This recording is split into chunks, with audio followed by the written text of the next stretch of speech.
बस अपन अब शुरू सीधे कर रहे हैं, आप आराम से देखते जाओ। हाँ, तो आप बताना क्या क्या करना है हमें। हाँ हाँ एक गिलास पानी रखिए अपने पास में जरा। क्या है? रखना है? एक गिलास पानी रखिएगा जरा। नहीं नहीं, ऐसी परीक्षा नहीं ले रहे हम यार। ना कोई आप बच नहीं सकते ये कह के मुझे कोल्ड हो रहा है। ना कोई एक इंटरव्यू ले गिलास रहे हैं, पानी ना कोई रखना परीक्षा ले पड़ेगा। रहे हैं। हाँ चलिए शुरू करते हैं महेश जी, शुरू करते हैं हम जी। सर। तो लाइव स्ट्रीमिंग स्टार्ट कर रही हूँ। हम्म।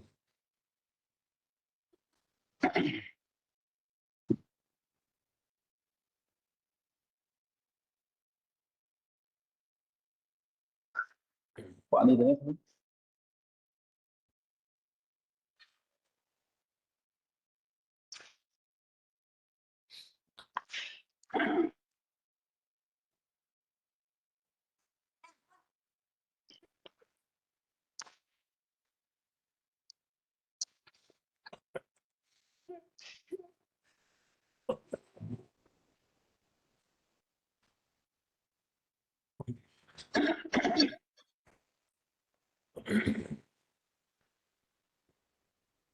नमस्कार मित्रों, कम्युनिकेशन टुडे और भारतीय विद्यापीठ के संयुक्त तत्वावधान में संचालित की जा रही इस वेबिनार श्रृंखला की 175वीं कड़ी में आप सभी का हार्दिक स्वागत, अभिनंदन। और जैसे कि हमारी परंपरा है, हम किसी भी आयोजन के पूर्व सरस्वती वंदना के माध्यम से अपना ये कार्यक्रम शुरू करते हैं। आज मैं अनुरोध करूंगा भारतीय विद्यापीठ में school of journalism mass communication में सहायक प्रोफेसर प्रियंका सिंह से कि वे इस अवसर पे सरस्वती वंदना की प्रस्तुति के साथ अपना इस कार्यक्रम को शुरू करें। प्रियंका जी भारतीय विद्यापीठ में शिक्षण के साथ साथ उस संस्थान के पब्लिक रिलेशन ऑफिसर के रूप में भी कार्य कर रही हैं और रेडियो पॉडकास्टिंग में आपका स्पेशलाइजेशन है और उसी में आप पीएचडी कर रही हैं। इसके पूर्व आप रेडियो इंडस्ट्री से जुड़ी हुई थी और आरजे प्रियंका के रूप में अपने शोज कर रही थी। मैं उनसे अनुरोध करूंगा कि सरस्वती वंदना की प्रस्तुति के साथ अपने कार्यक्रम को शुरू करें। Priyanka ji. So thank you so much. So by this, we are pleased to welcome you all in this 175th webinar of Media Web Series. With pride, we announce that Communication Today, which is 28-year bilingual media quarterly journal considered as the lighthouse of media professionals, and Bharati Vidyapeeth Institute of Computer Application and Management, New Delhi, have joined hands together to organize this media series in online mode. So very good evening, everyone, and by this, I welcome today's guest and expert prominent personality in this webinar. Sir, we are very grateful to have you on this platform. In this webinar, we develop various methods related to photography and shaping photography. So before moving ahead, let's remember Ma Saraswati. And we are living in traditional words. So by remembering Ma Saraswati, we will begin our webinar. इतनी शक्ति हमें दे दाता, मन का विश्वास कमजोर होना, हम चले नेक रास्ते पे हमसे ये कभी कोई भूल होना।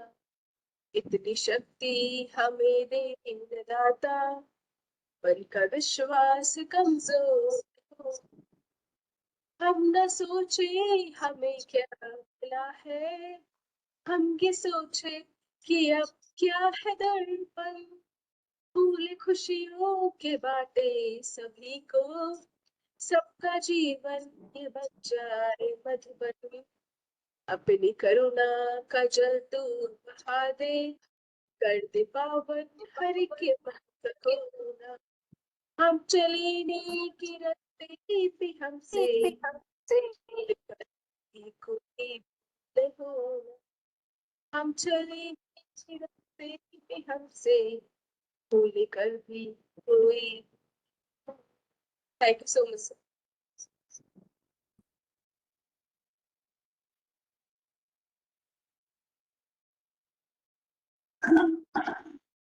Sir, you are muted. Banawat sir, you are muted. बहुत बहुत आभार प्रियंका जी इस प्रस्तुति के लिए। विश्व फोटोग्राफी दिवस की आप सभी को हार्दिक शुभकामनाएं। और आज के हमारी जो ये वेबिनार है जिसका विषय हमने रखा है सोशल मीडिया के युग में फोटोग्राफी, रुझान और चुनौतियां। Photography in the age of social media, trends and pitfalls. आज हमारे साथ प्रदेश के, देश के दो वरिष्ठ फोटोग्राफर्स, संयोग से दोनों का संबंध राजस्थान से है और पिछले 3-3.5 दशक से आप फोटोग्राफी की दुनिया से बहुत ही गहराई से जुड़े हुए हैं। भाई राकेश शर्मा राजदीप और महेश स्वामी, इन दोनों का परिचय मैं उस समय दूंगा जब इनको अपने वक्तव्य के लिए आमंत्रित करूंगा। लेकिन इसके पूर्व हम आप दोनों का स्वागत करना चाहेंगे। चूंकि यह आयोजन आभासीय मंच पर हो रहा है, तो उसी आभासीय परंपरा के अनुसार हम आपका स्वागत करेंगे ई बुके से। और मैं अनुरोध करूंगा एक बार फिर प्रियंका जी से कि वो ई बुके से आप दोनों आज के जो हमारे एक्सपर्ट स्पीकर्स हैं उनका स्वागत करें। Priyanka ji. Thank you so much once again. And sir, this is just an honor of respect, gratitude from our side and from communication today. Thank you. And sir, by this, अभी Hooda sir नहीं है हमारे साथ, वो हमेशा ही कोट करते हैं इस बुके की जो फ्रेगनेंस है, इस बुके की जो फ्रेशनेस है, वो हमें अपनी लाइफ में इम्बाइब करनी चाहिए। और सारी जो फ्लेवर्स हैं फ्लावर्स की, उन्हें अपनी लाइफ में इम्बाइब करके न्यू क्रिएटिविटी, न्यू थॉट्स, अच्छे और फ्रेश थॉट्स डेवलप करने चाहिए। और जितने भी लोग हैं उनको इस बुके के थ्रू एक फ्रेश मैसेज का information. Sir, thank you so much. Thank you. आभार आपका। Professor M.N.. हुडा, डायरेक्टर भारतीय विद्यापीठ, जिनके प्रयासों से ये हमारी जो यात्रा है वेबिनार्स की, वो 1 शतक तो हमने लगाया था अपने बलबूते पर कम्युनिकेशन टुडे ने, और 101वें वेबिनार उसमें हमने साथ जोड़ा प्रोफेसर हुडा के उस प्रस्ताव पे। मेरे ख्याल उस बात को भी लगभग 2 वर्ष का समय होने जा रहा है।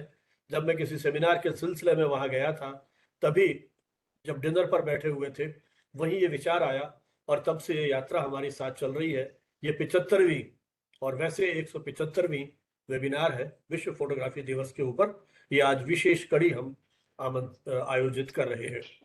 भारतीय विद्यापीठ दिल्ली और एनसीआर क्षेत्र का एक प्रतिष्ठित कॉलेज, जहां मीडिया शिक्षा के क्षेत्र में एक बेहतरीन आधारभूत संरचना प्रोफेसर हुडा के नेतृत्व में यहाँ के युवा शिक्षकों ने तैयार की है।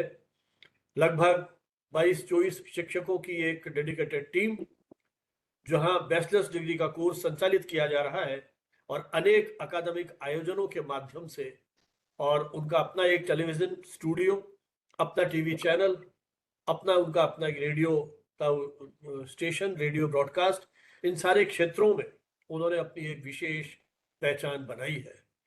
कम्युनिकेशन टुडे ने, मेरे ख्याल हमारे अधिकांश मित्र जो हमसे जुड़ रहे हैं वो परिचित हैं कि हम पिछले 28 वर्ष से, ये 29वां वर्ष है, दिसंबर में हम 29 वर्ष कंप्लीट कर लेंगे। एक मीडिया के क्षेत्र में होने वाली रिसर्च को इसके माध्यम से हमने एक राष्ट्रीय अंतर्राष्ट्रीय मंच दिया है। हमारे सारे डेलिब्रेशंस जो हम इस वेबिनार श्रृंखला के दौरान करते हैं, इसके अलावा भी साहित्य और मीडिया से जुड़े हुए विषयों पर इस क्षेत्र के प्रमुख व्यक्तित्वों के साथ एक साक्षात्कार का सिलसिला हमने प्रारंभ किया है, और वो सब यूट्यूब चैनल पर उपलब्ध है। तो जिन मित्रों ने अभी तक हमारा चैनल सब्सक्राइब नहीं किया है, उनसे हमारा अनुरोध कि वो उसको सब्सक्राइब करें, ताकि समय की अनुकूलता न होने के कारण जब कभी वो इस चर्चा को न सुन पाए, तो अपने समय के और सुविधा के अनुसार उस चर्चा को सुन पाए और अपने कमेंट्स के माध्यम से हमारा भी मार्गदर्शन करते रहे। तो आपसे अनुरोध है कि इसको आप ज्वाइन करें। लिंक अभी आपको चैट बॉक्स में प्रियंका जी भेज देंगी। इसी प्रकार से हमारा जो व्हाट्सएप ग्रुप है, उसमें भी हमने 1000 से हमारे अधिक सहयोगी हैं, मित्र हैं, वो उसमें जुड़ गए हैं, और तुरंत हम कोई भी हमारी एक्टिविटी होती है उसके माध्यम से हम वो सूचना को साझा करते हैं। तो जिन मित्रों ने अभी तक व्हाट्सएप ग्रुप ज्वाइन नहीं किया है, उनसे भी अनुरोध है, जिनकी रुचि है कम्युनिकेशन टुडे और भारतीय विद्यापीठ के संयुक्त तत्वावधान में संचालित की जा रही इन गतिविधियों के बारे में, उनसे हमारा अनुरोध है कि वो उस व्हाट्सएप ग्रुप को भी ज्वाइन करें। जो भी हम आपके साथ साझा करते हैं लिंक वगैरह, उसी में हम व्हाट्सएप ग्रुप का और यूट्यूब चैनल का भी लिंक देते हैं, वहां से भी आपको मिल जाएगा। हमारी वेबसाइट है communicationtoday.net, उस पर भी ये सारे वीडियोस आपको मिलेंगे और सारे अंक जो हमारे हैं वो भी आप पढ़ सकते हैं। हम बात कर रहे थे विश्व फोटोग्राफी दिवस की। फोटोग्राफी अपने आप में एक ऐसी विधा है क्योंकि समय तो बहुत तेजी से भाग रहा है, लेकिन ये फोटोग्राफ्स हैं जो एक तरह से शायद समय की गति को भी थाम लेते हैं। किस तरह से क्षण विशेष में लिए गए फोटोग्राफ आज एक प्रमुख दैनिक अखबार दैनिक भास्कर ने फोटो प्रतियोगिता आयोजित की राष्ट्रीय स्तर पर, और उसके 3 फोटोग्राफ जो प्रकाशित किए हैं और जिसको पहला पुरस्कार मिला है, आप देखिए किस तरह से वो हिरणों का 4-5 हिरण एक साथ छलांगे मार रहे हैं। उस फोटोग्राफर की दृष्टि को देखिए आप, कितना धैर्य से उसने उन क्षणों का, क्योंकि हिरण तो आपके हमारे जैसे उस तरह का ज्ञानवान नहीं है कि वो आपको इस तरह के पोज दे सके। ये तो उस फोटोग्राफर की दृष्टि है जिसने उस तरह के मोमेंट्स को कैच किया, और आप उसको देखते ही उसकी रचनात्मकता को देख करके आप अभिभूत हो उठते हैं। और यही कारण है कि पुलित्जर जैसे जो महत्वपूर्ण पुरस्कार है उसमें फोटोग्राफी की भी एक विशिष्ट श्रेणी है। हालांकि विस्तार से मैं नहीं जाऊंगा, हमारे एक्सपर्ट्स बात करेंगे, लेकिन कई बार एक फोटो पूरे अंतरराष्ट्रीय जगत में हलचल पैदा कर सकता है, और हलचल पैदा की है। ऐसे बहुत सारे उदाहरण हैं हमारे सामने कि किस तरह से फोटोज ने इस दुनिया को बदला है। और उन क्षणों को आज बहुत सारे अखबारों ने फोटोग्राफी दिवस के ऊपर बहुत सारे फोटोग्राफ्स प्रकाशित किए हैं। इतिहास के उन अप्रतिम क्षणों को उसके माध्यम से हम जी सकते हैं, अपने बचपन को उसके माध्यम से हम एक तरह से जी सकते हैं। तो विश्व फोटोग्राफी दिवस पर हमारी ये कोशिश रही है पिछले 5 वर्षों में, जब से हमने वेबिनार श्रृंखला शुरू की है, हर वर्ष किसी न किसी थीम को लेकर के, समसामयिक थीम को लेकर के आयोजन किए जाएं, और इसमें देश के अनेक प्रसिद्ध फोटोग्राफर्स भी हमारे साथ जुड़ चुके हैं। 19 अगस्त को यह दिवस मनाया क्यों जाता है, यह प्रश्न हमारे में से बहुत सारे मित्रों के मन में होगा। तो इस दिवस को चुनने का कारण है 19 अगस्त 1839 को फ्रांस की सरकार ने डेग्रोटाइप नामक फोटोग्राफी प्रक्रिया को एक तरह से सार्वजनिक कर दिया था। उसमें किसी प्रकार का उनका वो जिसे कहते हैं ना कॉपीराइट है, उससे उन्होंने फ्री कर दिया और हर व्यक्ति उसका उपयोग कर सकता है। वो ही दिन था जब ये घोषणा की गई, तो उसी दिन की स्मृति में फोटोग्राफी दिवस मनाए जाने की बाद में एक परंपरा शुरू होती है। ये डेग्रोटाइप प्रक्रिया का विकास एक फ्रेंच वैज्ञानिक थे लुई डेगर, उन्होंने किया था, जिसमें उन्होंने चांदी लेपित तांबे की प्लेट पर प्रकाश की सहायता से छवि अंकित की थी। यदि आप इसका इतिहास पढ़ेंगे तो एक रोमांच की अनुभूति है, कैसे एक फोटो को लेने के लिए कई घंटों तक प्रतीक्षा करनी पड़ी थी। आज जहां आप अपने मोबाइल से एक फोटो क्लिक करते हैं सेकंड्स में और उसको वायरल कर देते हैं सोशल मीडिया के थ्रू, लेकिन उस दौर की कल्पना कीजिए, वो 125-150 वर्ष पहले का दौर, जब एक फोटो के लिए कितना श्रम और कितना धैर्य की अपेक्षा होती होगी। तो फ्रांसीसी सरकार ने एक तरह से 19 अगस्त 1839 को दुनिया को एक उपहार दिया। फोटोग्राफी के क्षेत्र में बिना किसी पेटेंट शुल्क के उन्होंने सबको उपलब्ध करा दिया, और आगे चलकर जैसा मैंने कहा कि इसे ही विश्व फोटोग्राफी दिवस के रूप में स्थापित किया गया। भारत की अपने इतिहास की यात्रा है, उस पर मैं नहीं जाऊंगा, लेकिन फोटोग्राफी के जरिए हम अपनी सृजनात्मकता, अभिव्यक्ति और सामाजिक परिवर्तन की जो एक हमारा सामर्थ्य है उसके बारे में कहीं ना कहीं हमें परिचित कराता है। आज फोटोग्राफी केवल कला नहीं है, बल्कि विज्ञान, संस्कृति, विज्ञापन, सोशल मीडिया आदि न जाने किन माध्यमों का एक अहम हिस्सा बन गया है, हमारे जीवन का एक अपरिहार्य हिस्सा बन गया है। बच्चे से लेकर के बूढ़े, मैं देखता हूँ 3-3, 4-4 साल के बच्चे किस तरह से मोबाइल से लेकर के फोटोग्राफी कर रहे हैं। तो शायद आपके संस्कारों में ये फोटोग्राफी का शौक किसी न किसी रूप से रचा बसा है, जो समय पा करके, दिशा निर्देश पा करके एक तरह से परिपक्व हो जाता है। डिजिटल कैमरों और स्मार्टफोन ने आपकी इस फोटोग्राफी की जो रीच है यहाँ सबके पास एक तरह से पहुंचा दी है। अब ये हर व्यक्ति का दैनिक अनुभव हो गया है, लेकिन फिर वही बात आती है, कैमरा सबके पास है, लेकिन आप किस तरह से उस फोटो को क्लिक करते हैं कि वो फोटो एक यादगार फोटो बन जाता है। ये अतीत को याद करने का समय नहीं है, बल्कि भविष्य की संभावनाओं को समझने का और उन चुनौतियों पर विचार करने का भी दिन है। इसीलिए हमने ये आज विषय रखा है कि इन सोशल मीडिया के दौर में क्या चुनौतियां हैं और किस तरह के ट्रेंड्स हैं। 21वीं सदी ने डिजिटल क्रांति के साथ एक तरह से एक नई दौर हमारे सामने उपस्थित कर दिया है। अब तस्वीरें केवल यादों को सहेजने का माध्यम नहीं है, बल्कि अपनी पहचान को बनाने का, उसके माध्यम से विचार को व्यक्त करने का। एक चित्र 1000 शब्दों के बराबर होता है। जाने किस समय ये किसी ने टिप्पणी की होगी कि चित्र के माध्यम आपको उसका वर्णन करने के लिए हजारों शब्द लिखने पड़ेंगे, लेकिन एक चित्र बहुत कुछ कह देता है। उसकी जो उसमें जो एक उसमें छिपी हुई जो अभिव्यक्ति है वो अपने आप में बड़ी सशक्त होती है। और आज के इस डिजिटल दौर में तो आप उस तस्वीर को दुनिया भर में पहुंचा सकते हो। जब हम यदि ट्रेंड की बात करें, मुख्य रूप से जो मुझे लगता है कि मोबाइल फोटोग्राफी का प्रभाव बहुत बढ़ता जा रहा है, क्योंकि मोबाइल अब तो मुझे लगता है जैसे मोबाइल ने आपकी घड़ी छीन ली, मोबाइल ने जाने क्या क्या चीजें छीन ली, कैलकुलेटर खत्म कर दिया, कैलेंडर खत्म कर दिए, गूगल और एआई के दौर में तो एक क्लिक पे सब जगह पहुंच जाते हैं। ऐसे ही मोबाइल ने वो जो बड़े बड़े कैमरे होते थे उसकी जगह इस तरह के कैमरे आ गए जिनका पिक्सल और क्या क्या आप टेक्निकली कहते हैं वो सब इतने बेहतर हो गए हैं कि मोबाइल से पूरी टीवी चैनल चल रहे हैं, फिल्म शूट हो रही है। तो ये जो नई दुनिया आ गई है, तो मुझे लगता है कि एक तो मोबाइल फोटोग्राफी का दौर बहुत बड़ा है। फिर जिस तरह से ये मोबाइल का दौर बड़ा है तो बहुत सारे फिल्टर और एप्स हमारे पास आ गए हैं जो आपकी फोटो को टेक्निकली और बहुत अच्छी एडिटिंग कर देते हैं। यदि किसी कारण से फोटो के रिजल्ट्स अच्छे नहीं है तो आपके पास वो टेक्नोलॉजी धीरे धीरे आ गई है जिससे आप उन एप्स का सहारा लेकर के फोटो को बेहतर बना सकते हैं। फिर स्टोरीज और रील्स का जिस तरह से ट्रेंड बढ़ा है उसने भी फोटोग्राफी को एक तरह से लोकप्रिय बनाया है, या उसका भी बहुत तेजी से प्रचलन हुआ है।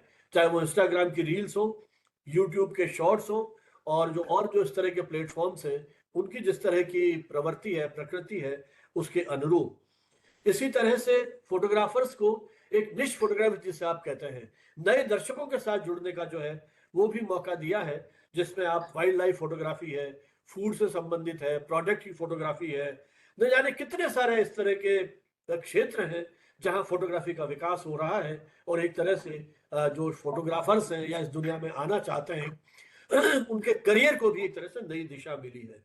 फिर जो आज का दौर है वो यूजर जनरेटेड, किस तरह से आप यूजर जनरेटेड कंटेंट बनाते हैं, वैसे ही फोटोग्राफी के क्षेत्र में भी फोटो कंटेंट को आप क्रिएट करके अपने मित्रों के साथ, परिजनों के साथ या इन सोशल मीडिया पे साझा कर सकते हैं। लेकिन इसके साथ मुझे लगता है एक चुनौती क्या है, वो चुनौती है कि जब आप एडिटिंग करते हैं तो फोटो की जो मौलिकता है वो किस तरह से प्रभावित होती है और उसके क्या प्रभाव होते हैं। हमारे एक्सपर्ट्स उसके ऊपर विचार करेंगे कि कहीं इस तरह की एडिटिंग में हमारी जो मौलिकता है वो तो खत्म नहीं हो रही है। आज वो दौर आ गया है जब वो श्वेत श्याम फोटोग्राफी का जो दौर था उसको हम पसंद करने लगे हैं। रंगीन फोटो को हम श्वेत श्याम ब्लैक एंड व्हाइट करके फिर अपने सोशल मीडिया पर डालते हैं या अपने संग्रह में रखते हैं। फिर एक प्रॉब्लम है, राकेश शर्मा या महेश जी ने फोटो खींची तो उस फोटो को मैंने अपना बना करके कहीं प्रस्तुत कर दिया, तो कॉपीराइट की बहुत बड़ी प्रॉब्लम है। एआई के साथ भी बहुत बड़ी प्रॉब्लम है, कंटेंट जो गूगल पर है उसके साथ भी प्रॉब्लम है। तो ये प्रॉब्लम फोटोग्राफी के साथ भी आ गई है। तो क्रेडिट का जो संकट है, जो ओरिजिनल फोटोग्राफर है कई बार उसे क्रेडिट नहीं मिलता है। फिर ये जो एल्गोरिदम की दुनिया आ गई है उसने भी सारी दुनिया को बहुत अधिक प्रभावित किया है। और एल्गोरिदम ने जिस तरह से ट्रेंड को स्थापित किया है उसने एक प्रत्यक्ष अप्रत्यक्ष रूप से फोटोग्राफर्स पर दबाव भी बना दिया है, विचार किया जाना चाहिए। इसी तरह से जब हम तुलना करते हैं तो अप्रत्यक्ष रूप से कहीं मानसिक दबाव भी बन सकता है। तो ऐसे दौर में हम उस मौलिकता की रक्षा करते हुए, अपनी रचनात्मकता, संवेदनशीलता की रक्षा करते हुए उस पर कहीं फोकस कर सके जो इस फोटोग्राफी की दुनिया को और आगे ले जाए। तो मुझे लगता है वो जो दुनिया होगी वो एक महत्वपूर्ण दुनिया होगी। और हमारे जो आज के एक्सपर्ट्स हैं वो क्या सोचते हैं हम उनसे इस बारे में सुनेंगे।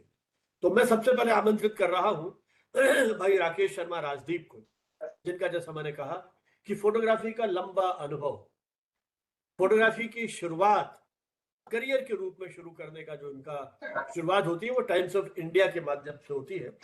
साल भर वहां आपने शायद 2008-9 की बात है, वहां से शुरू करके आपने शाबाश इंडिया वहां अपना करियर शुरू किया। फोटोग्राफी आपकी दृष्टि में केवल तकनीक नहीं बल्कि संवेदना और दृष्टि का अद्भुत संगम है। इस कला को जीवन का ध्येय बनाकर के जिन लोगों ने एक नए दृष्टिकोण को रचा है उसमें राकेश शर्मा राजदीप का नाम विशेष उल्लेखनीय है। राजस्थान की धरती से जुड़े राकेश शर्मा ने फोटोग्राफी के प्रति निश्चित रूप से रुचि आपकी बचपन से ही रही है। आपने ग्रेजुएशन के बाद जर्नलिज्म में ग्रेजुएशन और पोस्ट ग्रेजुएशन की डिग्री प्राप्त की और धीरे धीरे इनका झुकाव कैमरे की दुनिया की ओर बढ़ता चला गया और अपने इस जुनून को आपने पेशे के रूप में, व्यवसाय के रूप में परिवर्तित कर दिया। अपने करियर की शुरुआत, जैसा मैंने कहा, 2007-8 में आपने टाइम्स ऑफ इंडिया के साथ की, और उसके बाद आप राजस्थान पत्रिका जयपुर से जुड़े, और पत्रिका में जो आपकी पारी थी, इनिंग थी जयपुर में, तभी मेरा आपका जुड़ाव हुआ। कई मंचों पर, कई आयोजनों में लगातार आपसे मिलना जुलना होता रहा। तो उन्होंने पत्रकारिता और फोटोग्राफी, इन दोनों के माध्यम से समाज की उस नब्ज को पकड़ने का काम किया है, और उसको तस्वीरों के माध्यम से आपने अभिव्यक्त किया है। तो आज लगभग 35-40 वर्षों का आपका अनुभव। वर्तमान में जब पत्रिका से आपकी सेवानिवृत्ति हुई, जयपुर से बाद में आपने उदयपुर में आपको पोस्टिंग मिलती है, और वर्तमान में आप पंजाब केसरी में न्यूज एडिटर के रूप में काम कर रहे हैं, और वहां फोटोग्राफी के रूप में भी आपने अपनी एक विशेष पहचान जो आपकी थी उसे कायम रखा है। फोटोग्राफी के जो बहुत सारे तकनीकी पक्ष हैं उसमें भी आपको दक्षता हासिल है। एडोबी फोटोशॉप, इसके साथ साथ product shoot, art, photo journalism, landscape, पर्यावरण, night photography, macro lifestyle, portrait आदि सभी विधाओं में आपने विशेष एक तरह से पारंगतता जो है वो हासिल की है। और कैमरा चलाना नहीं, बल्कि कैमरे के माध्यम से वो कहानियों को कहते हैं, ये उनका एक वैशिष्ट्य है। राकेश शर्मा केवल एक फोटोग्राफर ही नहीं, बल्कि आयोजक और मार्गदर्शक भी हैं। पिछले 14 वर्षों में वो lake city camera club Udaipur का जो है उसके साथ जुड़े हुए हैं, और भी वहाँ के जो संगठन है उनके साथ आपका सक्रिय सहयोग रहा है। वहाँ पे कहीं सलाहकार की भूमिका में है, कहीं वो ऑफिस बेयर के रूप में इस फोटोग्राफी की जो दुनिया है इसको एक तरह से नया रूप दे रहे हैं। इंटरनेशनल फोटोग्राफी कन्वेंशन 2016 में हुआ था, इसी क्लब के तत्वावधान में उसको भी उन्होंने आयोजित किया था, और इसके माध्यम से फोटोग्राफी की दुनिया में उनको एक तरह से ग्लोबल रिकॉग्निशन मिली थी। फोटोग्राफी के क्षेत्र में उनकी जो विशेषज्ञता है, उपलब्धियां हैं, उसको लेकर अनेक राष्ट्रीय अंतर्राष्ट्रीय सम्मानों से आपको पुरस्कृत भी किया गया है। तो आपका जो इतना व्यापक अनुभव है पिछले करीब, जैसा मैंने कहा, 3.5-4 दशक का, तो मैं अनुरोध करूंगा भाई राकेश शर्मा राजदीप से कि आपने फोटोग्राफी की उस बदलती हुई दुनिया को बहुत निकटता से देखा है, अखबारों के माध्यम से और दूसरे जो प्लेटफॉर्म है उनके माध्यम से। आज हम जिस डिजिटल दौर में आ गए हैं, जिस एआई के दौर में आ गए हैं, जिस डीप फेक के दौर में आ गए हैं, उस समय फोटोग्राफी के क्षेत्र में आने वाली चुनौतियों और संभावनाओं को आप किस रूप में देखते हैं? हम चाहेंगे अपने कुछ अनुभव हमारे साथ साझा करें। भाई राकेश शर्मा राजदीप। बहुत बहुत आभार डॉक्टर संजीव बानावत जी। बहुत जी, इतनी जो जानकारी आपने मेरे बारे में कहाँ से जुटाई, मैं खुद हैरत में हूँ कि मेरे से आपने संक्षिप्त परिचय मांगा था, पर ये जो बात की सारी चीज़ें हैं, मैं खुद कई चीज़ें विस्मृत कर चुका था। आपका ये वैशिष्ट्य है कि लोग ऐसे ही नहीं आपको यूनिवर्सिटी बोलते हैं कि पत्रकारिता का अगर विश्वविद्यालय है तो संजीव जी बानावत है राजस्थान में, ऐसे ही नहीं बोलते हैं, और इससे आपने इसको साबित किया अभी। देखिए, मैं कभी फोटोग्राफर बनना नहीं चाहता था। परिस्थिति जन्य कुछ कारण थे जिनसे मैं बना। बचपन में मेरी माताजी अक्सर बताया करती थी कि पिताजी के पास एक कैमरा था जो दिन में फोटोग्राफी के लिए वो काम लेते थे। कोडक का एक कैमरा आया करता था, छोटा सा क्लिक थर्ड के नाम से एक प्रोडक्शन था उसका, और अराउंड 35 रुपए की कीमत थी। पिताजी को वो, मुझे लगता है कि मेरे मेरे जीन्स में वो चीज़, ये जो फोटोग्राफी वाली, वो पिता के उससे आई थी। और वो कैमरा जब मैं उनके हाथ में देखता तो मैं डर के भाग जाता था। ऐसा बताया करते हैं मेरे पेरेंट्स की, तू भागता था जैसे डॉक्टर के हाथ में सुई देख करके लोग भागते हैं, बच्चे भागते हैं, मैं रोता था। और उसे देख करके पेरेंट्स तो कम से कम इस बारे में अश्योर थे कि ये फोटोग्राफी लाइन में तो कभी कुछ करेगा नहीं। ड्राइंग पेंटिंग का मुझे शौक था। दीवारें और फर्श, घर के बरामदों के, सड़कों के, मैंने कुछ काले पीले किया करता था, ईंटों से, कोयले से, जैसा भी बनता था। तो पिताजी बड़े हैरान रहते थे कि ये बड़ा होके करेगा क्या असल में, क्योंकि पारिवारिक बैकग्राउंड था, जिस जिस व्यवसाय को वो करते थे, तो वो तो हमें कभी रास आया नहीं, और उससे जुड़े भी नहीं हम। लेकिन ये जो कहते हैं कि बचपन में ये जो कूद के पाँव पालने में नजर आते हैं, वो पेंटिंग का जो मुझे शौक लगा, और हैंड राइटिंग, चूंकि मेरी मदर टीचर थी और हिंदी बड़ा हमें सलीके से पढ़ाया गया उस दौर में, तो एक सुखद संयोग है कि राजस्थान पत्रिका में मेरे को जो जॉब ऑफर हुआ, वो सिर्फ हैंड राइटिंग मेरा देख करके वहाँ के जो ऑनर हैं गुलाब जी कोठारी, उन्होंने मुझे कहा कि आप हमारे यहाँ जॉब ज्वाइन करिए, और मेरी शुरुआत वहाँ एक एज ए कैलीग्राफर पोस्ट पर मुझे वहाँ अपॉइंट किया गया। तब मुझे नहीं मालूम था कि मेरी यात्रा इतनी लंबी तक चलेगी, क्योंकि उन दिनों मैं जयपुर में आकर के बापू बाजार स्थित एक क्लिक स्टूडियो हुआ करता था, जो बड़ा रिनाउंड स्टूडियो था, और वहाँ इंडिया के बड़े मशहूर फोटोग्राफर थे, सूरजन शर्मा जो मेरे गुरु भी रहे। उन्होंने उनके सानिध्य में मैं फोटोग्राफी सीख रहा था। वो दौर था 85 का, 85 में मैं जब कॉलेज करने के बाद मैं जयपुर आया 2 महीने के लिए, कि मैं ब्लैक एंड व्हाइट कुछ डार्क रूम और कुछ करके ना अपना इस तरह का कोई करियर ऑप्ट करूंगा। बड़ा लंबा अरसा हो गया, 40 साल पुराना। हम उसको जाग कर देखें तो वो 2-3 साल जितना मैं स्टूडियो पे काम कर पाया, और वो एक दौर ऐसा था कि जहाँ श्वेत श्याम फोटोग्राफी विदाई ले रही थी, और कलर का एक प्रादुर्भाव जो है वो कलर लैब्स के माध्यम से और कलर प्रिंट्स के माध्यम से वो आ रहा था। तो मेरे मेरे मन की जो जिज्ञासाएं थी वो वहाँ पर एक तरह से दब के रह गई, क्योंकि मैं सीखना चाहता था फोटोग्राफी के बेसिक्स। जब वहाँ स्टूडियो था, डार्क रूम था, और मुझे कहा गया कि आप है ना इनके बेसिक सीखो, क्योंकि आपके पास टाइम 2 ही महीने का है। उन 2 महीनों के दौरान मैंने जाना कि फोटोग्राफी के बेसिक्स बड़े टिपिकल और टफ हैं, जो हर एक विधा के होते हैं। जब सबको मालूम है, संगीत सीखना या दूसरे जो किसी तरह के आर्ट एक्टिविटीज अगर आपको सीखते हैं, कॉपी करना बहुत आसान है, लेकिन उस कॉपी के रूप में अपनी शैली में विकसित करना उसके लिए बड़ा मुश्किल काम होता है। तो वो जो दौर था, मैंने ये इस बात की मन में संकल्पना साध ली थी कि मुझे सूरज जी की तरह फोटोग्राफर होना है, लेकिन वैसा ही नहीं होना है, अपने तरीके से अपने आप को डेवलप करना है। बड़ा मुश्किल काम था, क्योंकि वो दौर था जब मेरे पास में कैमरा नहीं था। और मैं आज स्मरण करता हूँ, मुझे याद आता है, मैंने आज भी अपनी एक क्लास में बोला था कि 1.5 साल मैंने बिना कैमरे के फोटोग्राफी करी। तो वो हैरान हुए कि कैसे बिना कैमरे कोई कैसे फोटो खींचता है। तो मैंने कहा, आंखों में कुछ चीजें संजोते थे हम, कि अगर ये मेरे हाथ में कैमरा होता तो मैं ऐसे खींचता उसको।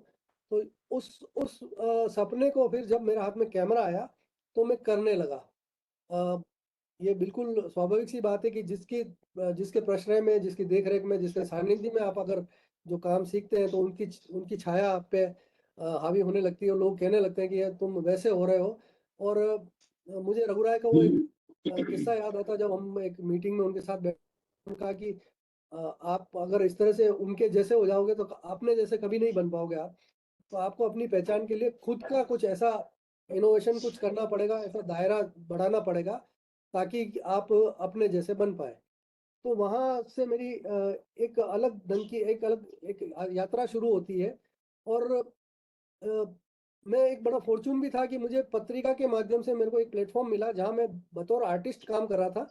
लेकिन वहाँ पर मेरे को फोटोग्राफी की कुछ चीज़ें मुझे जो पहले से पता होती थी। मैं संडे को, ये महेश मेरे साथ बैठे, इनको मालूम है कि संडे संडे हम लोग आउटिंग करते थे, सुबह 5:30 बजे घर पे आ जाते थे, और किराए के मकानों से हम निकल करके और जयपुर की सड़कों को, गलियों को नापते थे, और पूरा संडे हम एक्सप्लोर करते थे जयपुर को। आज जयपुर की सारी दशा और दिशाएं सब बदल गई हैं। वो जयपुर बड़ा सुंदर था, बड़ा अच्छा लगता था स्कूटर पे और रिक्शा में घूमना और फोटोग्राफ करना। तो वो यादें हमारे लिए अविस्मरणीय होती चली गई। ये वो दौर था जब फिल्म फॉर्मेट के कैमरे चला करते थे, और रील वाले कैमरे जिसे हम कहते हैं, 36 तरह की फोटोग्राफ हम एक फिल्म में लेते थे। मुश्किल था, जितनी तनख्वाह मिलती थी उसमें एक फिल्म को खरीदना, प्रोसेस करवाना और प्रिंट करवाना, बनवाना, और उनमें से कोई 36 में 2 4 5 पिक्चर अच्छी मिलती थी। वो हमारे लिए एक खाती तब भी थी, आज भी है, कि उन्हें उन फ़िल्मों को बिगाड़ करके और हमने अपना करियर उस तरह से शुरू किया। आज जब हम डिजिटल एरा में उन फ़िल्म फॉर्मेट वाले कैमरे की कंपैरिज़न करते हैं, तो हमें कभी-कभी लगता है कि वो जो पिक्चर हमने उस टाइम पे खींची थी, सिंगल क्लिक शॉट होते थे हमारे, और उसमें अगर कोई कहता था कि सर मेरी आँख बंद हो गई, तो हम पूरे उससे कॉन्फिडेंस से कहते थे कि नहीं, तुम्हारी आँख बंद नहीं हुई, बिल्कुल परफेक्ट शॉट है। आज डिजिटल में हुआ क्या है कि कॉन्फिडेंस लैकिंग हो गया हम लोग का। हमें लगता है एक ही पिक्चर को 10-10, 15-15, 50-50 तरीके से खींचते हैं। वो यूथ भी वही कर रहा है। ये wastage of time and money जिसको हम कहें, क्योंकि बहुत बार लगता है कि डिजिटल ने ये राहें तो आसान कर दी है, लेकिन वो जो परफेक्शन वाली जो स्टाइल होती थी कि महेश को हमने देखा, एक क्लिक किया और उनका ओके बॉस डन हो गया काम आपका। तो वो कहते नहीं, एक और ले लो यार, शायद अच्छा आ जाए। तो ये कहते हैं एक ही जो खींचा है वही अच्छा है हमारे लिए। ये चीज़ लैकिंग हुई है डिजिटल एरा में, जो हमें लगता है कि मुश्किल है। अब उस दौर की हम बात करें तो कैमरे उन दिनों सैकड़ों से लेकर हज़ारों रुपए में मिल जाया करते थे। हमें याद है कि मेरा पहला कैमरा जो था निकॉन का जो मैंने लिया 4,200 रुपए का कैमरा था। आज हम अगर 4,000 रुपए की बात करें तो लोग हंसते हैं कि 4,000 में कोई कैमरा आता है क्या, और क्या परफेक्शन कर लेंगे। अभी तो मोबाइल जो हम हाथ में हमारे हैं वो लैक्स में हो गए हैं, लाखों में कीमत हो गई है। लोग जब बात करते हैं कि बहुत अच्छा क्वालिटी का मोबाइल चाहिए तो लाखों में चली जाती है उसकी कीमत। काम तब भी वही, देखिए वो लाख रुपए का कैमरा या लाख रुपए का मोबाइल भी वही काम करता है जो सैकड़ों रुपए के कैमरे उन दिनों किया करते थे। मैं फिर से दोहराना चाहूँगा कि इन सब चीज़ों के पीछे अगर आपके बेसिक्स बहुत बढ़िया हैं, तो आपको आपके हाथ में कोई सा भी टूल दे देंगे, आप उससे अच्छा काम कर सकते हैं। हम लोग जब अभी कॉलेज में या स्कूल्स में डेमो क्लासेस पढ़ाते हैं या क्लासेस पढ़ा रहे हैं, तो बहुत बार बच्चे हमसे आर्ग्यूमेंट करते हैं कि सर कौन सा कैमरा है? क्या ये आपके कैमरे से हम कुछ फ़ोटो लेके दिखाएँ क्या? अच्छा इस वजह से फ़ोटो आपकी अच्छी आती है। तो हम उन्हें कहते हैं कि देखो टूल प्राइमरी नहीं है, टूल कभी प्राइमरी हो भी नहीं सकता। टूल आपको आपके विज़न को, आपके थॉट्स को सुपर फाइन करने का काम करता है, एक्सप्लोर करने का काम करता है। बेसिक आपका आइडिया होना चाहिए।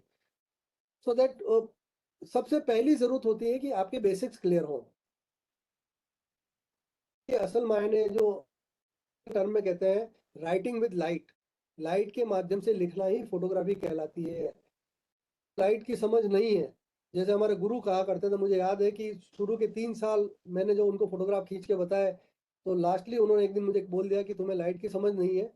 तो मैं उस टाइम हैरान होता था और अभी सोचता हूँ कि वाक़ई हम लोग जितने अच्छे कैमरा यूज़ कर लें, अगर हमें लाइट का समझ नहीं है तो वो फ़ोटोग्राफ आपका बहुत अच्छा नहीं आएगा उसमें।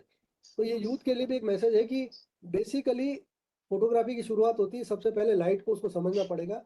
उसके बाद में आपको कैमरा एंगल है या कैमरे के इक्विपमेंट का कैसे इस्तेमाल करते हैं, उस पे जाना पड़ेगा। और अब रही बात उसकी कि किस तरह से बदलाव दौर में आते चले गए। बदलाव देखिए हर युग की एक कहानी है और सच्चाई भी है, इसको हमें स्वीकार करना पड़ेगा। आज से 20 साल पहले, 25 साल पहले डिजिटल कैमरे नहीं होते थे, उससे पहले कंप्यूटर नहीं होते थे। जर्नलिज्म में भी कंप्यूटर का प्रादुर्भाव जब हुआ तो ये एक बड़ा संकट खड़ा हुआ। लोग कहते थे हम तो हाथ से ही समाचार लिखेंगे और वैसे ही देंगे, हम हमें कंप्यूटर से टाइप करना नहीं आता है। तो ये इनोवेशन जब आया तो उसे स्वीकार करने में, गले उतारने में लोगों को बहुत मशक्कत करनी पड़ी। मतलब कई-कई बार लोगों को थ्रेटनिंग करके ये बोलना पड़ा कि अगर आप टाइप नहीं सीखेंगे, कंप्यूटर से यूज़र फ्रेंडली फ्रेंडली नहीं होंगे, तो आपको जॉब से निकाल दिया जाएगा। तब जाकर के उन लोगों ने कंप्यूटर यूज़ करना शुरू किया। लेकिन जब वो यूज़ करने लगे तो तब पता लगा कि हाँ, ये वाक़ई है ना हमारे बेनिफिट्स के लिए है या टाइम कंज्यूमिंग हो सकता है। देखिए हर चीज़ के 2 पहलू होते हैं। अच्छाई होती है, उसमें कुछ बुराइयाँ भी होती है। अब वो क्या चीज़ें हैं उसको डिस्कस करने का यहाँ सब्जेक्ट हमारा नहीं है। हमारा ये सब्जेक्ट है कि हम टेक्नोलॉजी को किस तरह से अपनी विधा के साथ में यूज़ करके उसे रिफ़ाइन कर सकते हैं, ये सबसे महत्वपूर्ण बात है हमारी। तो हमें सिर्फ़ वही करना चाहिए, क्योंकि जिन दिनों हमें याद है कि मोबाइल फ़ोन जब स्मार्टफ़ोन में कन्वर्ट हुए, तब भी है ना लोगों ने इस पे हैरानी जताई कि यार ये मोबाइल में बैंकिंग कैसे हो सकती है? मोबाइल तो फ़ोन करने के लिए होते हैं, ये बाकी चीज़ें क्यों एप्लीकेशन डाली जा रही है सरकारें या कंपनीज़ जो हैं। लेकिन आज हमें लगता है कि सारी दुनिया सिमट करके आपकी मुट्ठी में, आपकी जेब में आ गई है। आपको बैंक की लंबी लाइनों में नहीं खड़ा रहना पड़ता है। आपको टाइम कितना बचता है, जो जो एनर्जी आप उसमें वेस्ट करते थे, वो सारा कुछ आपको सिमट करके आप उस मोबाइल से, अगर आप उसके साथ में आपको उसका इस्तेमाल आ गया है अच्छे से, तो आपने वो सब चीज़ें अब समझ में आती है कि उनकी यूटिलिटी क्या है। तो इसी तरह से जर्नलिज्म में भी हम अपने दौर की या हमारे पहले के दौर की, अगर हम आज के दौर से उसको तुलना करें, जैसे आज के दौर में कई फोटोग्राफर या फोटो जर्नलिस्ट जो हैं, वो ड्रोन फोटोग्राफी करने लगे हैं। अब कईयों को लगता है कि ये फोटोग्राफी के लिए, बेसिक फोटोग्राफी के लिए ये तो बहुत सूटेबल नहीं है। लेकिन मेरा मानना है कि इसे हमें स्वीकार करना चाहिए और करना ही पड़ेगा, क्योंकि अगर हम इसको डिनाई करते जाएँगे, तो ये जो बदलाव की कड़ियाँ हैं, ये हमारे मना करने से नहीं रुकेंगी। ये आप कितना ही मना करते जाएँ, ये दौर आके रहेगा और इससे आगे भी चलता रहेगा। अभी तो कई सारी चीज़ें ऐसी देखने को मिलेगी, जो हमने 10 सालों में देखी, वो हो सकता है 2 सालों में और कुछ ऐसे बदलाव जो जो आश्चर्यचकित करने वाले हों, चमत्कारी हों, वो सामने आने अभी बाकी हैं। तो इस दौर से डरने की या घबराने की कतई ज़रूरत नहीं है। हमें इस दौर को, इस उस चुनौती को उस रूप में लेना पड़ेगा कि हाँ, हमने वो सब नहीं किया, लेकिन आज करके हम कैसे अपने आप को अपग्रेड कर सकते हैं या कैसे कम्पीट कर सकते हैं आज की दुनिया में, ये ज़रूरी भी है। अगर आप नहीं करेंगे तो पीछे हो जाएँगे उससे। तो आपको लगेगा कि नहीं यार काश हम ये सीख लेते हैं। मुझे याद है हमारे टाइम के बहुत सारे फोटो जर्नलिस्ट या फोटोग्राफर जो हैं, वो आज भी कहते हैं कि यार मैंने तो कभी डिजिटल कैमरा हाथ में ही नहीं लिया। और क्यों लिया? हमें ज़रूरत ही नहीं है। हमने अपने टाइम में बहुत अच्छा किया और ये कोई फोटोग्राफी हो रही है क्या? आज के टाइम में ये तो मशीनें काम कर रही है, तकनीक काम कर रही है, इसमें आप क्या कर रहे हो? तो मैं हमेशा उनको ये कहता हूँ कि देखिए इन सब के पीछे एक बेसिक चीज है जिसको आपको स्वीकार करना पड़ेगा, जो है आपका थॉट। कहीं न कहीं ड्रोन फोटोग्राफी से भी वो एक ऐसा एंगल, बड़ा व्यू जो है उसको निकाल के दे रहा है, या सिटी का ऐसा कोई विजन उसके सामने है जिसको एक आम कैमरे से वो कभी नहीं खींच पाएगा। लेकिन आज तकनीक ने वो एक फैसिलिटी आपको प्रोवाइड करी है जिससे वो ड्रोन के माध्यम से या बर्ड आई व्यू के माध्यम से वो फोटोग्राफ को कर पा रहा है। नहीं तो उसके लिए आपको हेलीकॉप्टर या हवाई जहाज की जरूरत होती।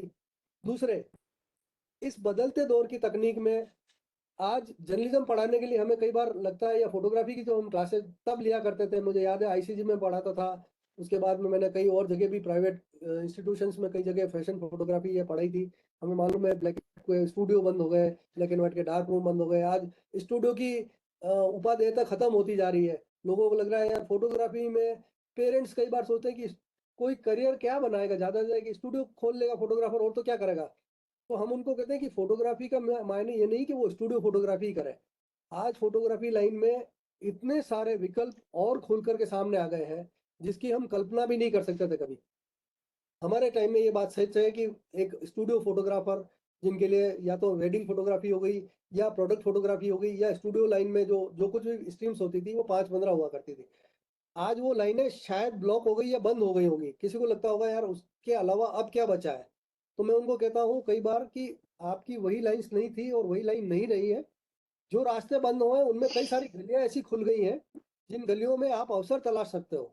अब आप देखिए जैसे कि जर्नलिज्म में हैंड राइटिंग वाला काम खत्म हो गया, हैंड रिटन वाला काम खत्म हुआ है, आप कंप्यूटर आ गए हैं, टाइपिंग शुरू हो गई है। अब तो ये भी मोबाइल में प्रोविजन आ गए हैं कि आप बोल करके और आपका सेंटेंस लिख सकते हैं, उसको कन्वर्ट कर सकते हैं। एआई के मार्फत ये भी हो गया है कि आपके पास में सिर्फ एक लाइन हो तो आप उसको एलिब्रेट कर सकते हो, उसको बता सकते हो, आप इसका ट्रांसलेशन कर सकते हैं किसी भी भाषा में। ये आसान हो गया है। लेकिन एक टाइम में हमें ट्रांसलेटर को तलाशना पड़ता था कि यार हिंदी का अंग्रेजी करना है, अंग्रेजी का हिंदी करना है, या इसको उर्दू तर्जुमा इसका कैसा होगा, तो वहाँ ढूंढना पड़ता था। वो नौकरियां थी उन दिनों। लेकिन आज आप सोचिए कि एआई किस तरीके से उसका इस्तेमाल करके उसको स्मार्ट वे में आपको शॉर्ट टर्म के अंदर किस तरह से दे रहा है। तो आपके लिए आसान तरीके हुए हैं, आसान तरीकों को इस्तेमाल करना आपको आना चाहिए। उससे भयभीत होने से काम नहीं चलेगा। और रही बात पेरेंट्स को, जब हम कन्विंस करते हैं कि बच्चा जर्नलिज्म लाइन में जाके क्या करेगा, आमतौर पे एक मिसकंसेप्शन ये होता है कि पत्रकारिता के मायने क्या हुआ, ज़्यादा से ज़्यादा आदमी अखबार में, मैगजीन में काम कर लेगा या किसी टेलीविजन चैनल में चला जाएगा। लेकिन आप देखेंगे कि उसके बाद में रेडियो की राय जो एक टाइम में ऐसा हो गया था कि रेडियो से जैसे मर ही गया हो, खत्म हो गया रेडियो। एक टाइम ऐसा था जब टेप रिकॉर्डर का उद्भव हुआ तो लोगों को लगा अब रेडियो का संभावनाएं खत्म हो गई। लेकिन आप देखेंगे एफएम ने रेडियो को नए ढंग से जीवन का संचार दिया है। तो एफएम में आज आरजे की जो ऐसी ऐसी ऐसी विधाएं निकल के सामने आई कि अगर आपको थोड़ा बहुत भी बेसिक नॉलेज है, जनरल नॉलेज है, या आप up to mark, up to upgrade रहते हैं, तो आपके लिए आरजे के इतनी सारी स्ट्रीम्स खुली गई है जिनमें आप अपनी वॉइस के जरिए बहुत सारा पैसा और नाम और शोहरत कमा सकते हैं। तो इसी तरह से जर्नलिज्म में कुछ राहें खुली है, वो भी इस दौर में जहां आपको लगता है कि अखबार दम तोड़ रहे हैं। अखबार आज तो कौन पढ़ता है, नई जनरेशन जो है घरों में अखबार नहीं मंगाती, तो वो ये सोचते हैं कि एक टाइम ऐसा आएगा शायद समाचार पत्र खत्म हो जाएंगे। मेरा मानना है कि वो दौर खत्म कभी नहीं होगा, किसी नए तरीके से फिर बड़े फोर्सफुली तरीके से फिर से प्रोड्यूस होगा। और ये देखिए ये साइकिल है जो चलते चलते घूमती है, कई बार लगती है कि खत्म हो गई है, खराब हो गई है, अब इसकी कोई उपयोगिता नहीं है, लेकिन एक नए अंदाज में फिर से प्रोड्यूस होती है।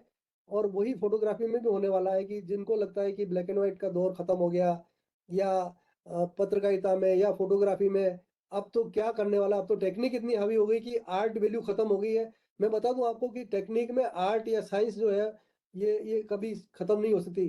टेक्निक के लिए आपके आपके मन में उस आर्ट वैल्यू का होना बहुत जरूरी है। नहीं तो क्या होगा कि एआई जनरेटेड आप फोटो देखेंगे, उसमें आपको स्टीरियोफोनिक पिक्चर दिखेगी, आपको ऐसा लगेगा कि किसी मशीन ने जड़वत तरीके से उस फोटो को खींचा, उसमें प्राण नहीं है। वो तस्वीर खूबसूरत तो है लेकिन वो प्राण नहीं है। वो प्राण देने का काम एक सिर्फ और सिर्फ एक फोटोग्राफर कर सकता है।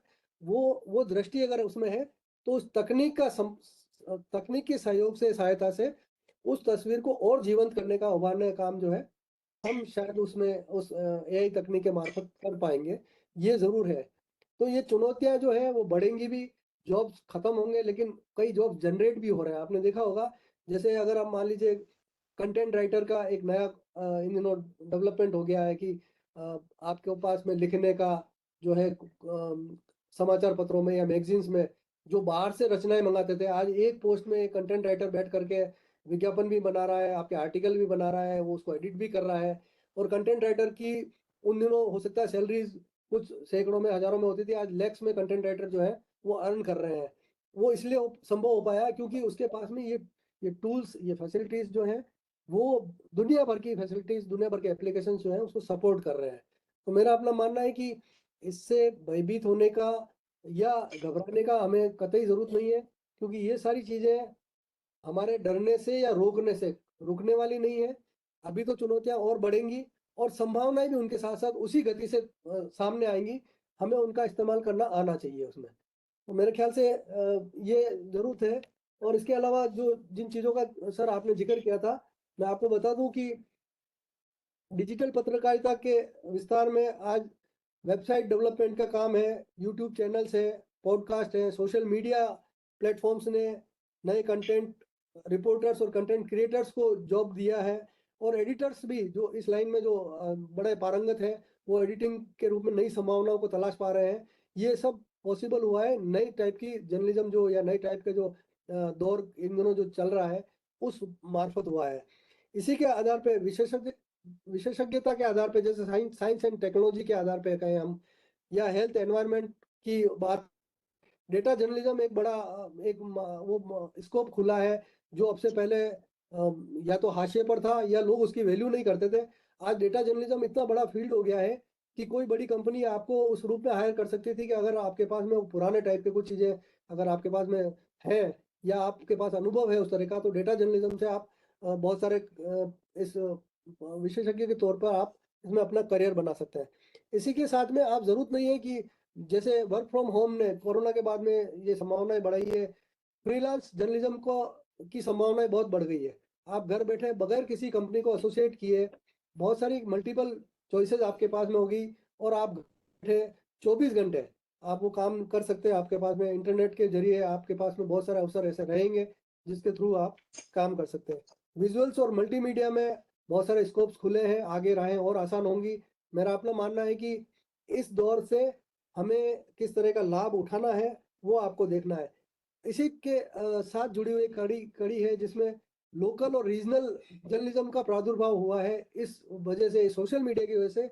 वो आप देखेंगे छोटे छोटे जो एरिया से, गांव से निकल करके, कस्बों से निकल करके ढाणियों तक के आपके इन्फ्लुएंसर और जो जर्नलिस्ट सामने आ रहे हैं, या सोशल मीडिया पे ऐसे लोग कुछ सामने आ रहे हैं जो लोग अपनी पहचान बनाते जा रहे हैं लगातार।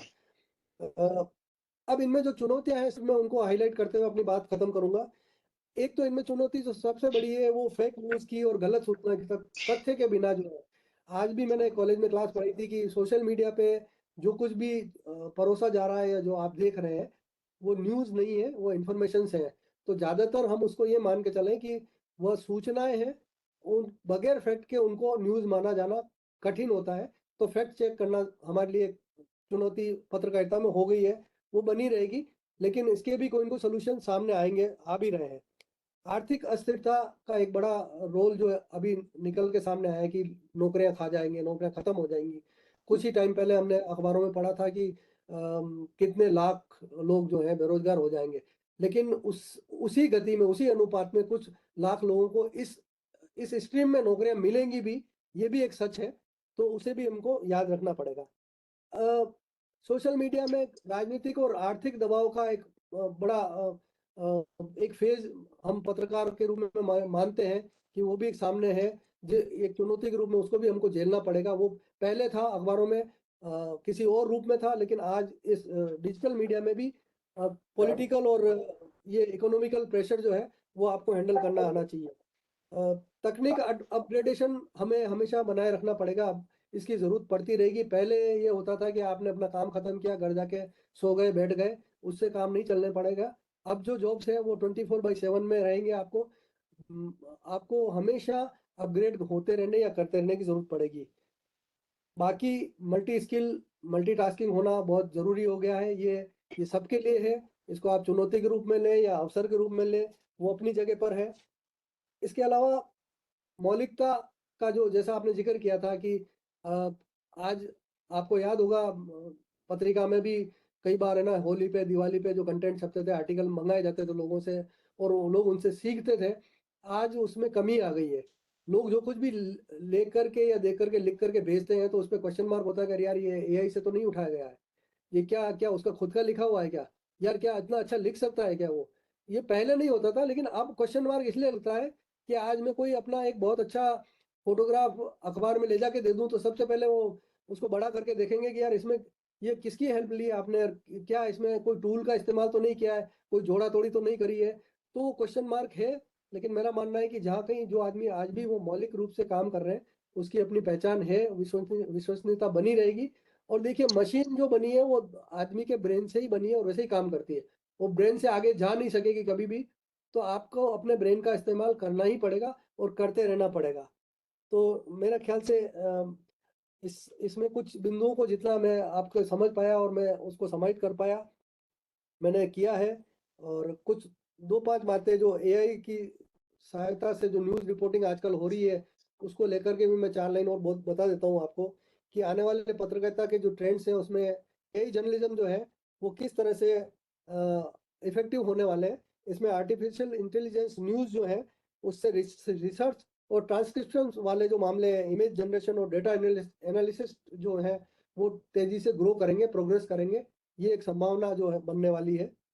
और फैक्ट चेकिंग और मौलिकता का जहाँ तक सवाल है वो आपको खुद को उसके बारे में सावचेत और सजग रहना पड़ेगा, क्योंकि ये तो पहले भी होता था कि किसी न किसी के नाम से 20 साल पहले वो छपी हुई कोई आर्टिकल अपने नाम से भेज दिया और पता ही नहीं पड़ता था। हिंदुस्तान की इतनी पत्र पत्रिकाएं होती थी वो छप जाती थी। आज भी अगर महेश स्वामी मेरे नाम से या मैं उनके नाम से कोई फोटो भेज दे तो वो देख कर ही बता सकता है कि ये मेरी फोटो थी, या तो उससे इंस्पायर्ड हुई है या उसको हूबहू कॉपी किया गया है। ये सोशल मीडिया के दुष्परिणाम भी है। जब हम उनको शेयर करते हैं तो लोग उसे उससे बना करके उसके हूबहू या वही पिक्चर उठा करके अपने नाम पर कभी कभी कंपटीशन में या कभी एग्जीबिशन में भेज देते हैं। वो तो चैलेंजेस पहले भी बने हुए थे, आज भी बने रहेंगे, ये चलता रहेगा दौर। बाकी मेरे ख्याल से सब कुछ वही चीजें हैं जो पहले चली है, आज भी चलेगी, आगे भी चलती रहेगी। इसमें बदलते दौर के साथ में आपको खुद को बनाए रखने की एक जो चुनौती है वो आपको बरकरार रखनी पड़ेगी, तभी आप कुछ सर्वाइव कर पाएंगे। मेरे ख्याल से ये काफी है। सर आप बताएं और कुछ। चलिए, बहुत बहुत आभार भाई राजदीप जी। हमारे जो पार्टिसिपेंट्स हैं उनके मन में कोई और शंकाएं हुई या जिज्ञासा हुई तो उसकी बात अपन फिर महेश जी के वक्तव्य की बात करेंगे। आपने बहुत विस्तार से जो भविष्य की संभावनाएं और समकालीन चुनौतियां हैं उन पर अपनी बेबाक टिप्पणियां की है। ये सही है कि जो एक कलाकार है, छायाकार है, फोटोग्राफर है, वो अपनी उस जो रचना है, जो उसने फोटो खींचा है, उसमें प्राण चेतना फूंकता है। नहीं तो उसका कोई महत्व नहीं है। जो यांत्रिक चीजें हैं उसके साथ जुड़ करके शायद उस तरह के आनंद की अनुभूति नहीं होती। तो बहुत महत्वपूर्ण बात है कि व्यक्ति की जो आइडिया है, उसका जो विचार है, उसका जो सोच है, वो समग्र रूप से कहीं ना कहीं उसके कृतित्व में जो कुछ उसने क्रिएट किया है उसमें कहीं झलकता है। हम बार बार हमने एआई पे लेके बहुत सारे इस तरह के वेबिनार किए हैं, बहुत ज्यादा एक्सपर्ट्स भी आए थे। नया परिवर्तन तो स्वीकार करना ही पड़ेगा। पिछली कई सदियां इस बात की गवाह हैं, जब पहली बार प्रिंटिंग का आविष्कार हुआ तब भी तहलका मच गया था।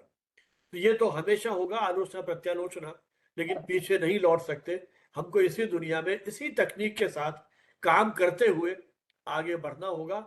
और उन चुनौतियों का जॉब्स पर भी संकट आ रहे हैं, खूब खबरें आ रही है, बड़ी बड़ी कंपनी से हजारों लाखों लोगों को रातों रात निकाल दिया गया। बहुत सारी चुनौतियां हैं। लेकिन जहां तक फोटोग्राफी का क्षेत्र है, जिस तरह से आपने बताया कि व्यक्ति का जो सामर्थ्य उस डिजिटल युग में एक साधारण से कैमरे से आपकी दृष्टि, अपने प्रकाश की समझ, है ना, सूर्योदय, सूर्यास्त, वो बहुत सारे ऐसे प्रकृति के वो जीवंत क्षण हैं।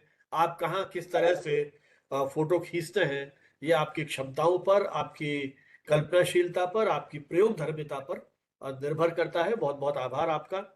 और अब हम बात करेंगे भाई महेश स्वामी की। महेश जी से मेरा संवाद लगभग, यदि मैं इतिहास की दृष्टि से याद करूं, तो शायद 1994 का वो वर्ष था जब public relation society of India का नेशनल कन्वेंशन हमने जयपुर में आयोजित किया था। देश के न जाने कितने प्रांतों से पीआर और एडवर्टाइजिंग प्रोफेशनल्स हमारे वहां जुड़े थे, और हमारे जो उसके संरक्षक थे सोसाइटी के उस समय, डॉक्टर मनोहर प्रभाकर, पब्लिक रिलेशंस डिपार्टमेंट के डायरेक्टर रह चुके थे और राजस्थान पत्रिका में थे, उनके माध्यम से महेश जी आए थे। और जब इनके फोटोग्राफी के रिजल्ट आए तो मुझे कुछ शिकायतें इनसे थी, मैं उस शिकायतों में नहीं जाऊंगा, लेकिन मेरा जो इनसे एक तरह से संवाद का सिलसिला शुरू हुआ, उसके बाद तो मेरे डिपार्टमेंट में अनेक पारिवारिक आयोजनों में इनके फोटोग्राफी के करतब हम देखते रहे। और जो पार्टिसिपेंट्स हमारे सेमिनार में आते थे, जैसा राजदीप जी ने कहा ना कि उन क्षणों को आप कैद करेंगे, तो मैंने इनको देखा, वो ठीक है वक्ता भाषण दे रहा है, मंच पे खड़ा है, लेकिन किस तरह से उसका जो बॉडी लैंग्वेज है, किस तरह से उसका एक्शन है, और जो ऑडियंस बैठी हुई है उनके एक्सप्रेशंस, है ना, वो कितने गंभीर है, ठहाका लग रहा है। तो उस दृश्य के पीछे के जो फोटोग्राफ उन्होंने खींचे, वो आज भी मेरी एल्बम्स में एक उन सेमिनार के उन क्षणों को याद दिलाते हैं। किसी को उबासी आ रही है, किसी को झोंके आ रहे हैं, बहुत बहुत सारे, इवन लंच के समय की, और जो जिस तरह के इन्होंने क्षणों को कैद किया है, तो वास्तव में जो कैमरे का जादू है वो हमने इनके हाथ में देखा है। और दूसरी महत्वपूर्ण बात, मतलब मेरी ख्याल राजदीप जी आप शायद सहमत होंगे कि कोई एक ऐसा व्यक्ति जिसने अकेले के बलबूते पर 22 ये एग्जीबिशंस लगाई, ये 22वीं 22वीं एग्जीबिशन है इनकी, जो इन्होंने वर्ल्ड फोटोग्राफी डे की पूर्व संध्या पर इनके एमएनआईटी में आप इस समय काम कर रहे हैं। एमएनआईटी अपने आप में एक देश का प्रतिष्ठित संस्थान है, मालविया नेशनल इंस्टीट्यूट टेक्नोलॉजी। वहाँ आप जो आर्किटेक्चर का डिपार्टमेंट है, वहाँ फोटोग्राफी की आप ट्रेनिंग दे रहे हैं। तो आपके जो डायरेक्टर थे प्रोफेसर आईपी भट्ट, उन पर समर्पित एग्जीबिशन, मतलब एक व्यक्ति पर केंद्रित एग्जीबिशन, किस तरह से व्यक्ति के जीवन के अनेकानेक पक्षों को आप फोटोग्राफ्स के माध्यम से, आज के अखबार में खबर छपी, क्योंकि मैं बॉम्बे में हूँ वैसे तो नहीं देख पाया, जो इनके हर एग्जीबिशन में मैं उद्घाटन से लेकर के और जो समापन था उसमें किसी न किसी रूप से हमेशा जुड़ा रहा हूँ। तो आज मैंने पढ़ा कि किस तरह से उस समय के डायरेक्टर, जो बाद में एक विश्वविद्यालय के वाइस चांसलर भी रहे, दिल्ली, मेरे ख्याल हरियाणा फरीदाबाद की जो यूनिवर्सिटी है, आगे वीसी भी रहे, और मुझे उस समय वहां भी उनसे मिलने का सौभाग्य मिला था, कैसे अपनी पत्नी के वस्त्र सिलाई मशीन पे सिल रहे हैं। वो फोटो आज अखबार ने भी छापा है, हमारे दैनिक अखबार ने। तो देखिए किस तरह से उनके जीवन के क्षणों को आपने कैद किया। मोदी जी पे आपने एक एग्जीबिशन लगाई, और अपने इस कार्यकाल में जाने कितनी तरह के आपने जो आईपीएल के जो मैचेस थे उन खिलाड़ियों के फोटो खींचे, कितनी शूटिंग्स के शाहरुख खान और पता नहीं कितने कितने कलाकारों को आपने शूट किया है। तो बहुत ही वैरायटी आपकी इसमें रहा है, और मुझे ये कहने में भी कोई संकोच नहीं है कि इन्हीं के मोटिवेशन से मैंने अपने डिपार्टमेंट में 3 फोटोग्राफी वर्कशॉप लगाई थी, और हिमांशु व्यास उस समय हिंदुस्तान टाइम्स में फोटोग्राफर हुआ करते थे, वो भी आते थे, और महेश जी भी आए थे। पूरी की पूरी जो हमारी, क्योंकि सरकारी यूनिवर्सिटीज में अपने फाइनेंसेस की अपनी प्रॉब्लम्स है, और जब मैंने इनसे ये कहा, इन्होंने 3 दिन की वर्कशॉप हमारे विद्यार्थियों की थी, फोटोग्राफ्स को बनवाने से लेकर के उस जवाहर कला केंद्र में जो खर्चा आ रहा है वो सारा इन्होंने स्पॉन्सर किया। ये उनके मन में जो एक जुनून है फोटोग्राफी का, उसको मैंने देखा, और हमारे बहुत सारे विद्यार्थी तैयार हुए। बल्कि तो एक स्टूडेंट थी, वो ताबिना, उसको तो नेशनल लेवल का अवार्ड मिला, जिसने कैमरा शायद हमारे डिपार्टमेंट में पहली बार आके पकड़ा हो। तो मुझे लगता है कि भाई राजदीप जी की प्रेरणा रही, महेश जी की रही, हिमांशु जी की रही, तो जिस तरह का एक नेटवर्क हम लोगों का बना, उसमें विद्यार्थियों को बहुत इस तरह के अवसर मिले, शहर में निकल गए, गलियों में निकल गए, टूरिस्ट प्लेसेस जो हमारे यहाँ हैं वहां निकल गए, और वहां जिस तरह से महेश जी ने ट्रेनिंग दी और मित्रों ने ट्रेनिंग दी, वो अपने आप में अद्भुत है। तो भाई महेश जी को तो मैं बधाई देना चाहूंगा कि उन्होंने जिस तरह से अकेले के बल पर, और ये जो यात्राएं की, और आपके कई कुछ विद्यार्थी, मेरी कुछ दिन पहले आपसे बात हो रही थी, तो आपने बताया कि जो आर्किटेक्ट छोड़ करके फोटोग्राफी की दुनिया में आ गए, एक लंदन से फोटोग्राफी में हायर कोर्स कर रहा है, कोई कहीं से कर रहा है। तो ये एक शिक्षक के रूप में मुझे लगता है उनकी भी बड़ी उपलब्धि है कि जो कुछ काम उन्होंने किया है। और जयपुर सहित राजस्थान और देश के अनेक मंचों पर जाने का आपको अवसर मिला। हमारे यहाँ के जो बहुत सारे इंस्टीट्यूशंस हैं, जिस तरह से राजदीप जी वहाँ गेस्ट लेक्चर्स दे रहे हैं, उसी प्रकार से महेश स्वामी भी, हालांकि अब महेश स्वामी अपने आप को स्वामी महेश कहलाना ज्यादा पसंद करते हैं, क्योंकि आजकल प्रतिदिन आप जो हमारे समकालीन जो परिवेश है उस पर अपनी टिप्पणियां करते रहते हैं, और सोशल मीडिया विशेषकर फेसबुक के माध्यम से उनको सभी के साथ साझा करते हैं, और उस पर कई बार एक वैचारिक बहस जो है वो भी चलती है। तो यूं तो इनके परिचय के बहुत सारे पक्ष हैं, क्योंकि इनके साथ तो मेरा इतना सानिध्य रहा है, इतना संपर्क रहा है कि मैं घंटों महेश जी पर ही बोल सकता हूँ। लेकिन फिर भी हम चाहेंगे कि ये आज के इस विषय पर, क्योंकि फोटोग्राफी, ये तो अब अपने आप को फोटो आर्टिस्ट भी कहने लगे हैं, डिजिटल फोटोग्राफ का किस तरह से चमत्कारी उपयोग हो सकता है। मतलब मैं तो यहाँ तक कहूँ कि इन्होंने अपने घर के बाहर एक छोटा सा गार्डन बनाया है, बड़ा खूबसूरत गार्डन है। कभी और कितने मित्रों को बुलाते रहे, मुझे तो बहुत सत्संग करने का अवसर मिला है, सुबह शाम दोपहर में उन पौधों की और वृक्षों की छांव में बैठ करके चाय पीने का, भोजन करने का बहुत बार अवसर मिला है।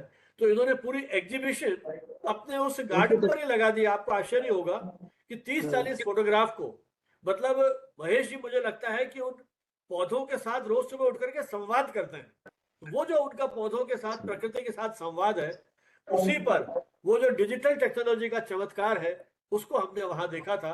और अभी तो मैं एक रेस्टोरेंट में गया, वहां बहुत सारे फोटो महेश जी के लगे हुए थे।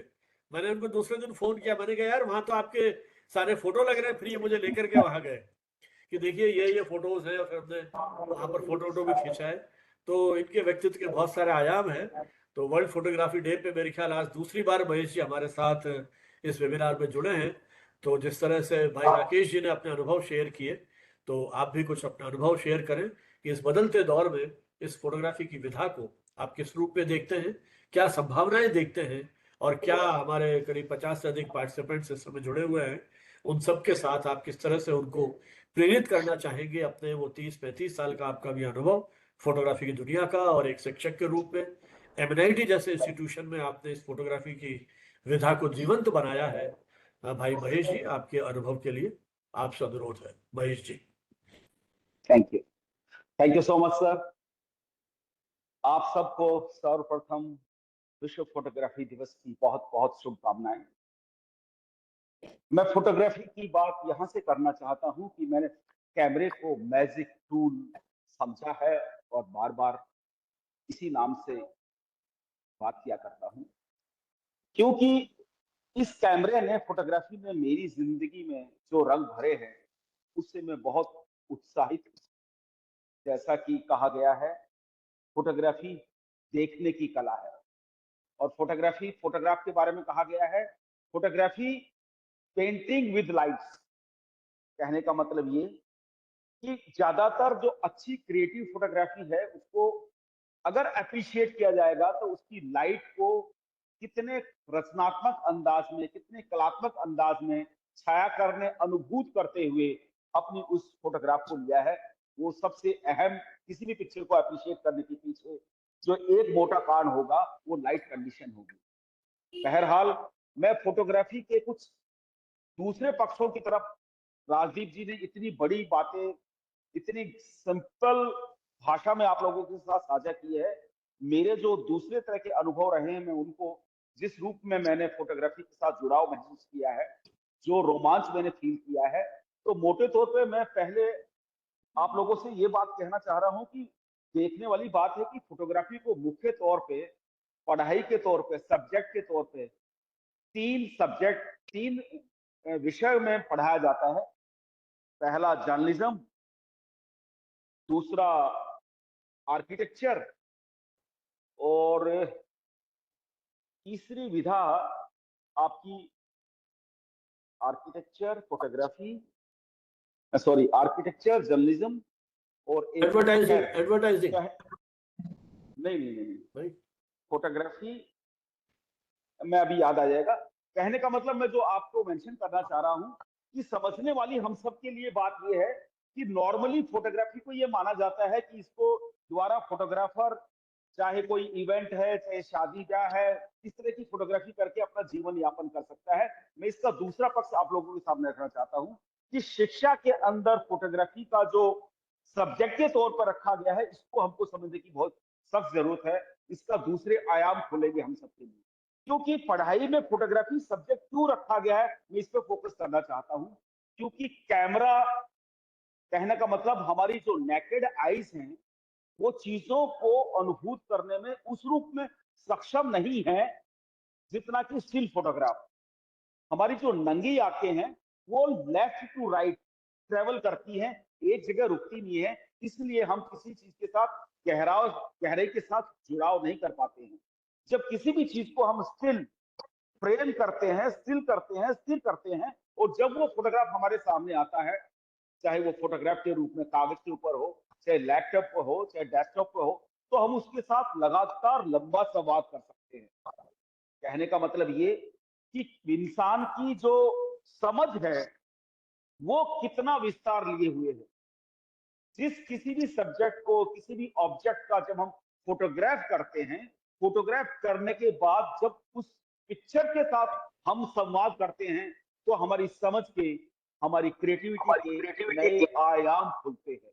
आयाम इस रूप में, जैसा मैं कह रहा हूं, भिन्न भिन्न तरह के फोटोग्राफी करना और उसके साथ गहरा संवाद करना।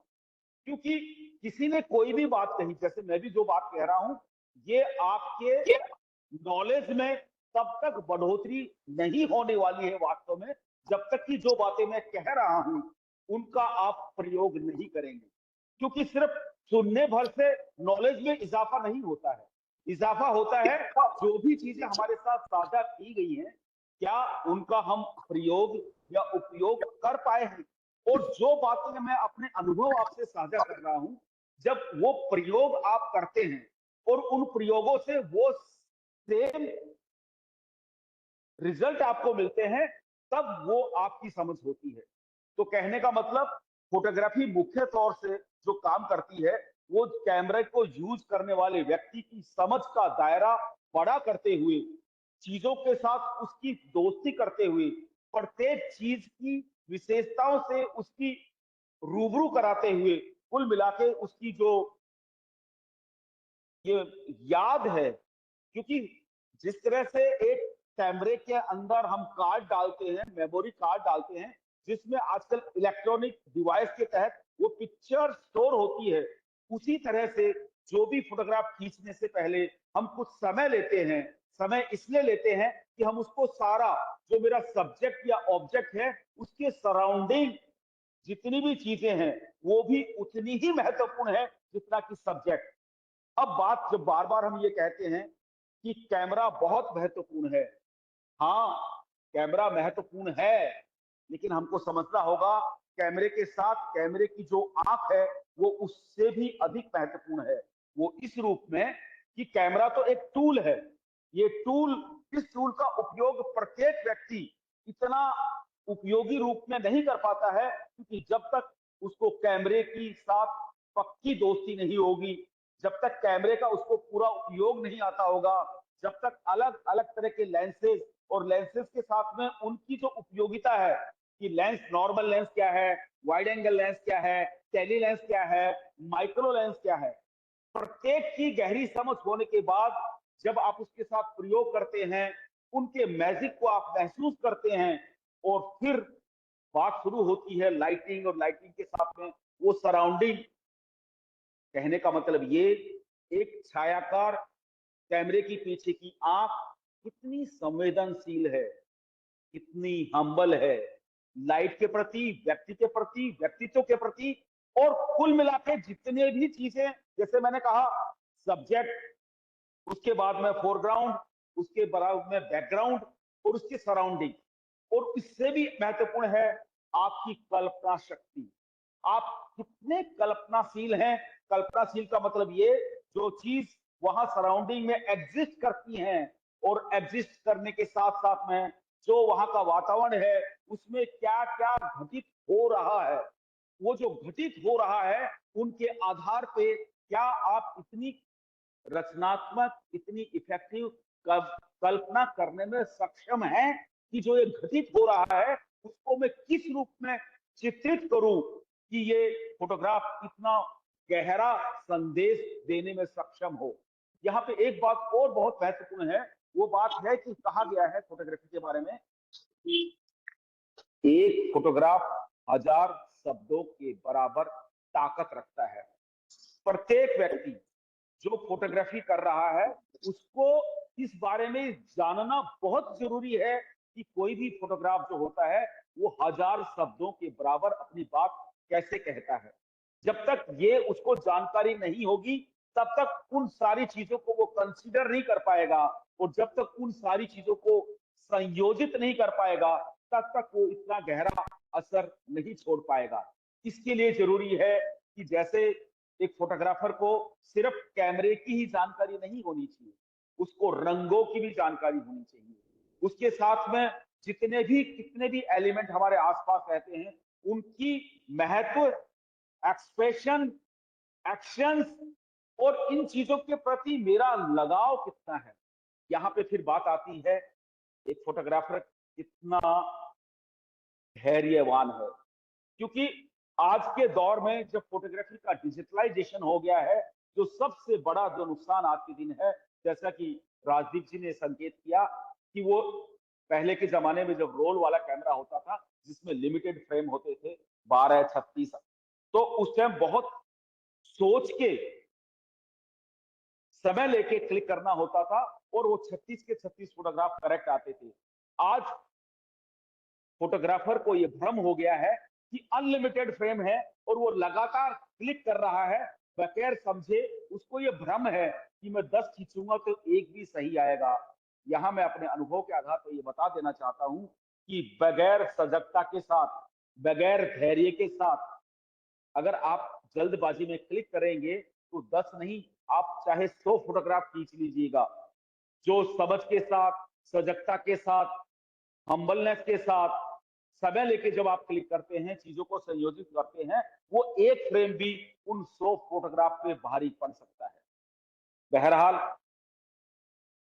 जब से फोटोग्राफी का डिजिटलाइजेशन हुआ है, सही मायने में लगभग इसको 1.5 दशक मान सकता हूं, हम लोगों ने फिल्म वाला कैमरे से लेके डिजिटल तक के दौर में आए हैं। तो जो चुनौतियां कई बार ये बात की जाती है कि फोटोग्राफी इस दौर में आसान हो गई है, तो यहाँ पे मैं फिर अपने उस अनुभव के आधार पर ये आप लोगों को समझाने की कोशिश कर सकता हूं कि दौर कोई भी हो, कभी भी चुनौतियां आसान नहीं होती हैं। हाँ, कैमरे का डिजिटलाइजेशन हो गया है, आपकी समय की बचत हो रही है। पहले कैमरा का पूरे 36 फोटोग्राफ खींचने में कई बार 2 महीने, 3 महीने, 6 महीने, यहाँ तक कि साल भर तक व्यक्ति अपनी कंजूसी के कारण या समझ के कारण इस दिवाली को रोल डालता था और अगली दिवाली तक हर महीने 2 या 3 फोटोग्राफ लेके पूरे साल में 36 फोटोग्राफ खींचा करता था। और आज एक स्टूडेंट या एक छात्र या एक व्यक्ति कुछ ही घंटे में 50 फोटोग्राफ खींच दिया करता है। तो कहने का मतलब ये, पहले जो 36 फोटोग्राफ एक साल में खींचा करता था और अभी एक व्यक्ति एक दिन में अगर 50 या 100 फोटोग्राफ खींच रहा है, तो आपको इन चीजों को एनालाइज करना होगा कि उस दौर में एक व्यक्ति ने जो 36 फोटोग्राफ खींचे हैं और जो अभी जल्दबाजी में 100 फोटोग्राफ खींचे हैं, तो आप पाएंगे कि पहले की जो पिक्चरें पूरे धैर्य के साथ, पूरी समझ के साथ, पूरी ऑब्जर्वेशन के साथ जो ली हुई छायाचित्र थे, वो आज के फोटोग्राफ पे भारी पड़ रहे हैं। ऐसे में आपको ये बात समझने में मदद मिलेगी कि जो मैं चुनौतियों की बात कर रहा हूं, टूल डिजिटलाइज होके कैमरे का आसान हो गया है, परमात्मा ने हर हाथ में थ्रू मोबाइल कैमरा दे दिया है।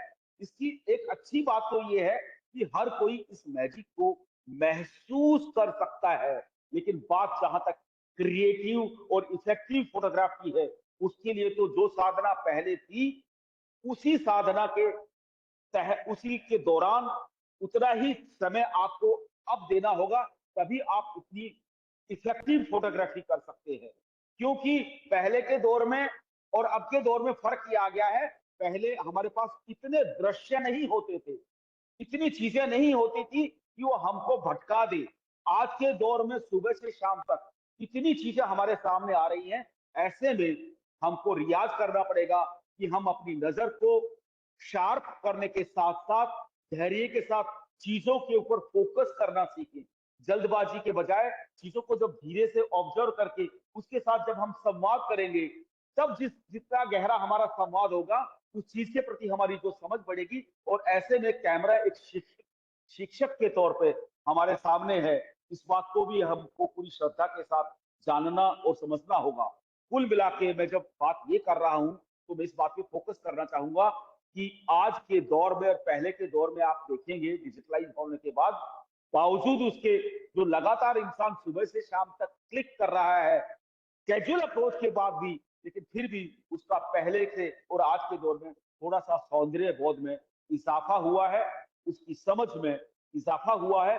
उस रूप में आज औसत तौर पे प्रत्येक व्यक्ति की समझ और सौंदर्य बोध में जो वृद्धि हुई है, वो पूरे संसार में, पूरी दुनिया में रचनात्मकता की जो बढ़ोतरी हुई है, जितने बड़े बड़े चेंजेस आए हैं, वो इस सदी का जो सबसे बड़ा इन्वेंशन है फोटोग्राफी का डिजिटलाइजेशन, उसके कारण हुआ है। आज प्रत्येक बच्चा थोड़ा बहुत सौंदर्य बोध जो हमारी उम्र हुआ करती थी आज के बच्चे की है, वो कारण ये है डिजिटलाइजेशन होना, हाथ में कैमरा आना और इतने सारे टूल, जिसकी आज हम जब एआई की बात कर रहे हैं, चैट जीपीटी की बात कर रहे हैं, आज हर बच्चे के हाथ में मोबाइल और क्या बोलते हैं लैपटॉप, ये सब चीजें इतनी उन्नत किस्म की आ गई हैं।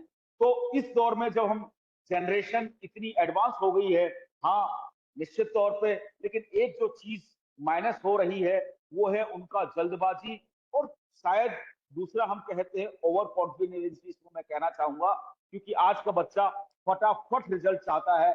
ऐसे में एक टीचर की भूमिका बड़ी हो सकती है कि हम उसको धैर्य के साथ अपने अनुभवों को साझा करते हुए अगर इस रूप में चीजों को सिंप्लीफाई करके उसके सामने रखें, तो हर बच्चा जल्दी भी सीख सकता है। क्योंकि पहले के जमाने में जब पेशेंस हुआ करती थी, आज के बच्चे में पेशेंस नहीं है। तो हम टीचर के सामने ये बहुत बड़ी चुनौती है कि उसको कम समय के अंदर चीजों को बहुत सहज और सिंपल करके रखे, जिससे उसका इंटरेस्ट बने। चीजें तो पहले हो चाहे अब हो, वो जो रियाज करने का अंदाज है, पूरे डेडिकेशन के साथ, कमिटमेंट के साथ, डिसिप्लिन के साथ, उससे ही चीजें आने वाली हैं। आज प्रैक्टिस बढ़ गई है, लेकिन प्रैक्टिस में वो जो मैं कह रहा हूं डेडिकेशन, कमिटमेंट और डिसिप्लिन, उसका थोड़ा सा ध्यान रखेंगे तो मेरे को लगता है, और वो सब हम फील कर रहे हैं। दिक्कत ये है कि बहुत सारी चीजें लगातार खूब क्लिक हो रहे हैं, ऐसे में अच्छी पिक्चरें भी हमारी उसमें हो रही हैं। ऐसे में अगर मैं अपनी तरफ से आज के यूथ को अगर एक सुझाव देना चाहूं, वो ये कि जो सुबह से शाम तक आप क्लिक कर रहे हैं, उसमें से 2 या 4 या 8 10 पिक्चरें, चाहे आपका इंस्टा हो चाहे आपका फेसबुक हो, वो डाल के बाकी चीजों को आप दोबारा देखते भी नहीं है। मैं एक हम्बल रिक्वेस्ट है, जो एक एक पिक्चर, नंबर 1 तो आपको क्लिक करने से पहले उसके बारे में सोचना है, ये मैं क्यों क्लिक कर रहा हूं, उससे आपकी एनर्जी बचेगी।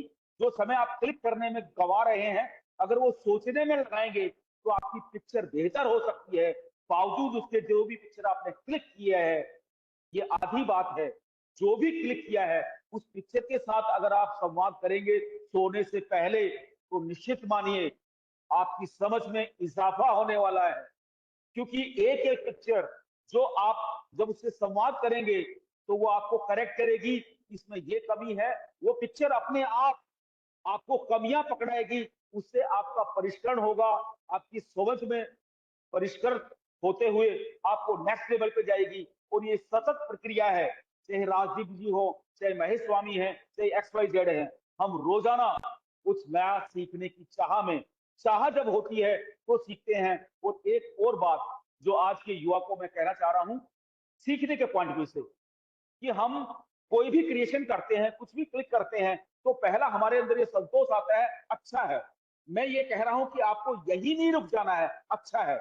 आप अच्छा, वो संतोष आपने पा लिया, उसके आधे घंटे बाद उस पिक्चर के साथ अपने माइंड को आदेश दीजिए इसमें कभी क्या है, आप पाएंगे एक बहुत बड़ा जादू होगा। और आप जब इस भावना के साथ, इस मन के साथ अपनी पिक्चर के साथ डायलॉग करेंगे, तो वो आपकी कमियां पकड़ के आपको नेक्स्ट लेवल पे ले जाने में मदद करेगा। ये बहुत एक अहम मंत्रा मैं यहां देना चाहता हूं। अब बात ये कि इस डिजिटल दौर में क्या तो अच्छा है और क्या कुछ कमियां हैं जिसको हमको सुधारना चाहिए। तो जैसा कि मैंने कहा, इसमें सबसे बड़ी अच्छाई ये है कि आज के दिन प्रत्येक व्यक्ति के हाथ में कैमरा आ गया है, जिसके कारण वो इस मैजिक को महसूस कर पा रहा है। पहले के दौर में मुझे याद है, जो फोटोग्राफर के हाथ में कैमरा होता था आज से 30 साल पहले, तो हम उसको बहुत रिस्पेक्टफुली इस अंदाज में होते थे कि प्लीज प्लीज एक फोटो मेरी खींच दीजिए, प्लीज एक फोटो मेरी खींच दीजिए।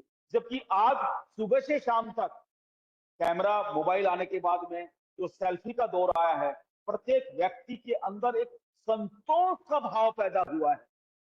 वो अपने आप को, खुद को अच्छा फील कर पा रहा है और अपने को ही नहीं है, अभिव्यक्ति की स्वतंत्रता के तहत, क्रिएटिविटी के तहत वो जो अच्छा देख पा रहा है, महसूस कर पा रहा है, उसकी संवेदनशीलता को वो अपने कैमरे मैजिक टूल के साथ जितना बेसिक्स, जितना लेंसेज, जितना अपर्चर, शटर स्पीड, लाइटिंग और समग्रता में देखने का उसका जो अंदाज है, अगर वो इसका उस नेक्स्ट लेवल पे ले जाता है तो निश्चित मानिए, क्योंकि जीवन में मेरा ये मानना है कि अच्छा सुखद जीवन जीने के लिए इंसान को सिर्फ 2 चीजों की जरूरत होती है।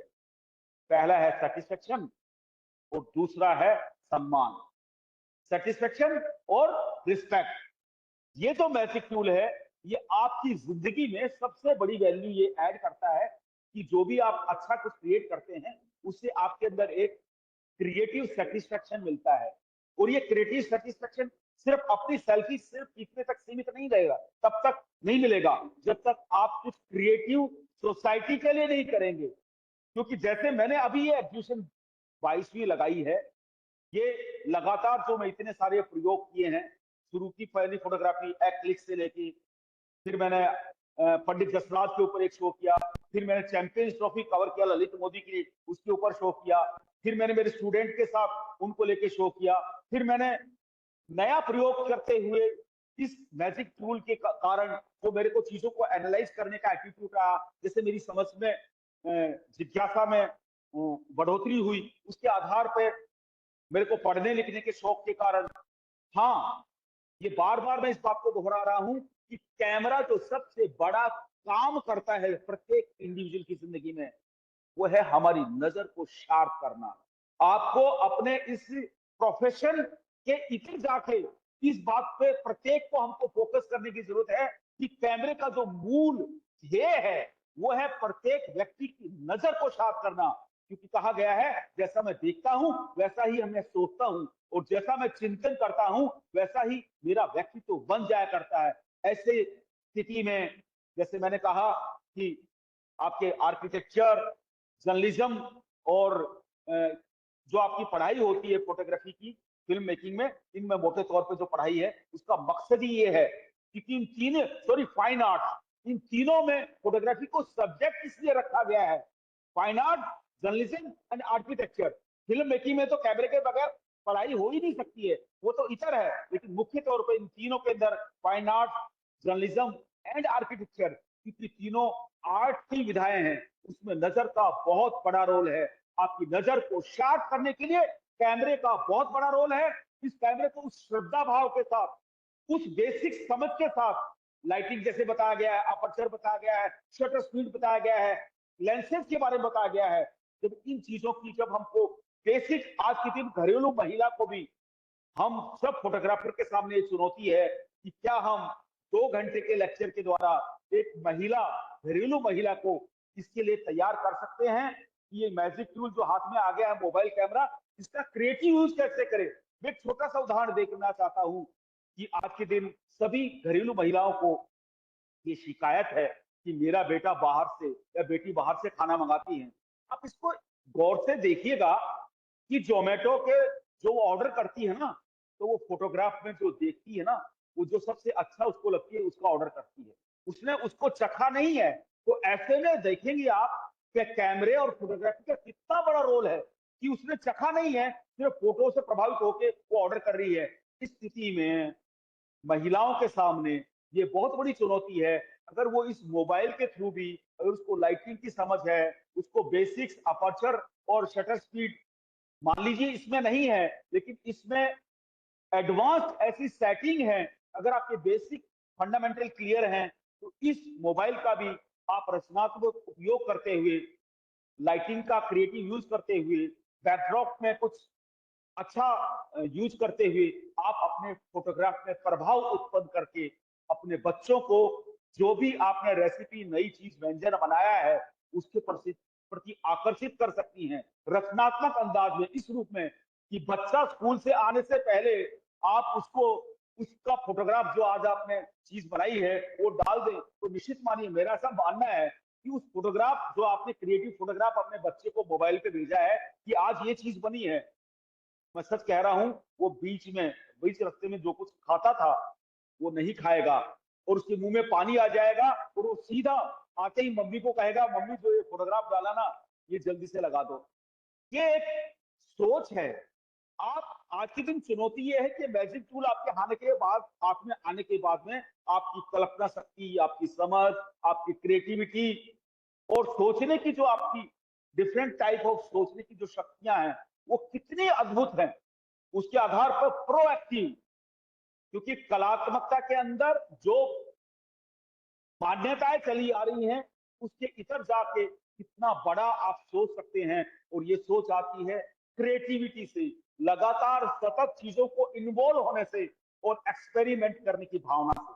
तो ऐसे में आज का ये डिजिटल जो दौर है, मैं इसको सही मायने में अगर ये कहना चाहूं कि बहुत सारे मायने में व्यक्ति के आत्मविश्वास और उसके सम्मान में वृद्धि इस रूप में, अगर वो क्रिएटिव इस तरह की एक्टिविटीज कर रहा है तो उसको संतोष की भी प्राप्ति हो रही है और उसको लोगों का क्लैप भी मिल रहा है। क्योंकि अच्छी फोटोग्राफ चाहे वो इंस्टा पे हो चाहे आपकी फेसबुक पे हो, अगर अच्छी फोटोग्राफ, जिसको मैं कह रहा हूँ एक photograph speaks more than 1000 words, उस पिक्चर के पीछे विचार है, एस्थेटिक है, थॉट है, तो वो जरूर प्रशंसा पाती है।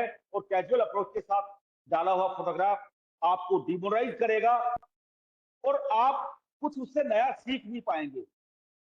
आज के दौर में निश्चित तौर पे ये बात भी है कि फोटोग्राफ जब हम सेल्फीज में के अंदर फिर उसके अंदर कुछ फिल्टर लगा देते हैं या कुछ एडिट करते हैं तो अपने आप को सुंदर दिखाने के कारण कई बार हमारे अंदर तनाव भी पैदा होता है।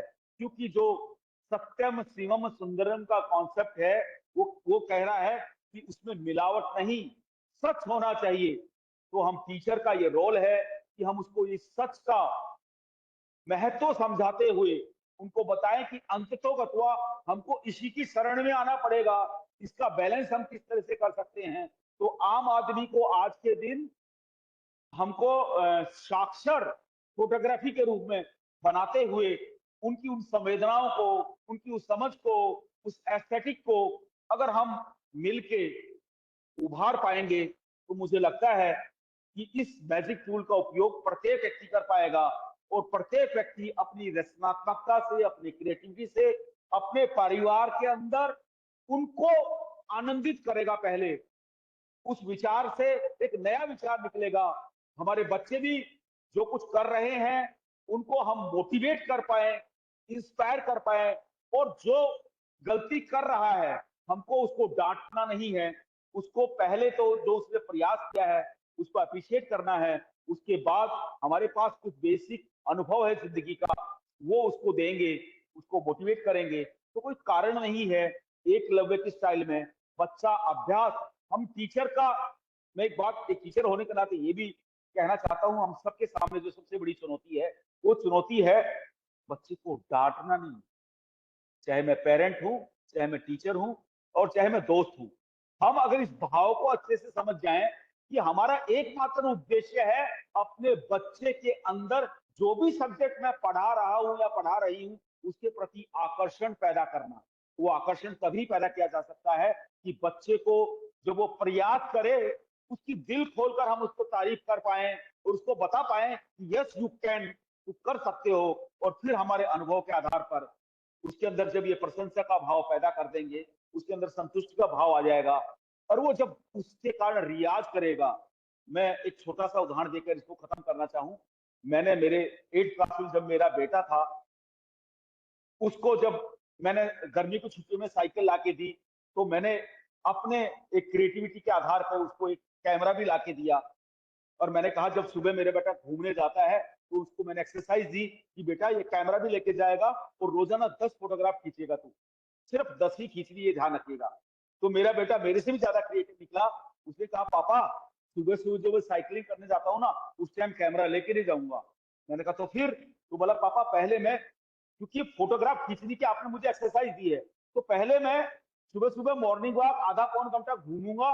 उस टाइम घूमते समय मैं चीजों को आइडेंटिफाई करूंगा कि मुझे इसको क्लिक करना है, और दोबारा मैं उस मूड से जाऊंगा कि मुझे फोटोग्राफी करनी है। तो मैंने मेरे बच्चे को बहुत अप्रिशिएट किया कि यार तुम कितना अच्छा सोचा है। और सच मानिए उसके बाद उसने जो पिक्चर क्लिक की, उस सोच के साथ, देखिए एक बच्चा तो 2-3-4 पिक्चर जब लगातार उसने 2-3 दिन दिखाया मेरे को, तो कई बार उसने 15 फोटोग्राफ खींच दी, एक बार 16 खींच दी।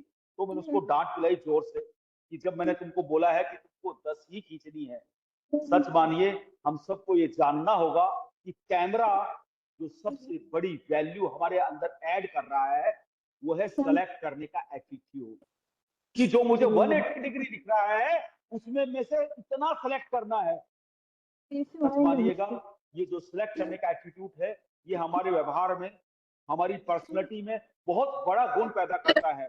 तो ऐसे में बहुत सारी चीजें सिलेक्ट करने के साथ में धैर्य आएगा, धैर्य के साथ में चीजों को ऑब्जर्व करने का एटीट्यूड आएगा, उसके साथ में कलर्स के प्रति हमारी समझ बढ़ेगी, लाइटिंग को ऑब्जर्व करने का एटीट्यूड डेवलप होएगा। तो मेरे बच्चे ने जब लगातार सप्ताह 10 दिन तक गाइड करने के बाद में वो 10 ही फोटोग्राफ क्लिक करने लग गया, और जो पिक्चर लाया तो मुझसे बहुत आनंदित होके मैंने रोजाना उसको कहता था कि 10 में से ये 2 पिक्चर का अलग फोल्डर बनाने का, ये 3 फोटो अलग बनाने का। ऐसे जब उसने महीने 1.5 महीने अपनी गर्मियों की छुट्टियों में काम किया, तो मैं और मेरा स्टूडेंट बहुत मेरे बेटे का काम देख के बहुत रोमांचित हुए।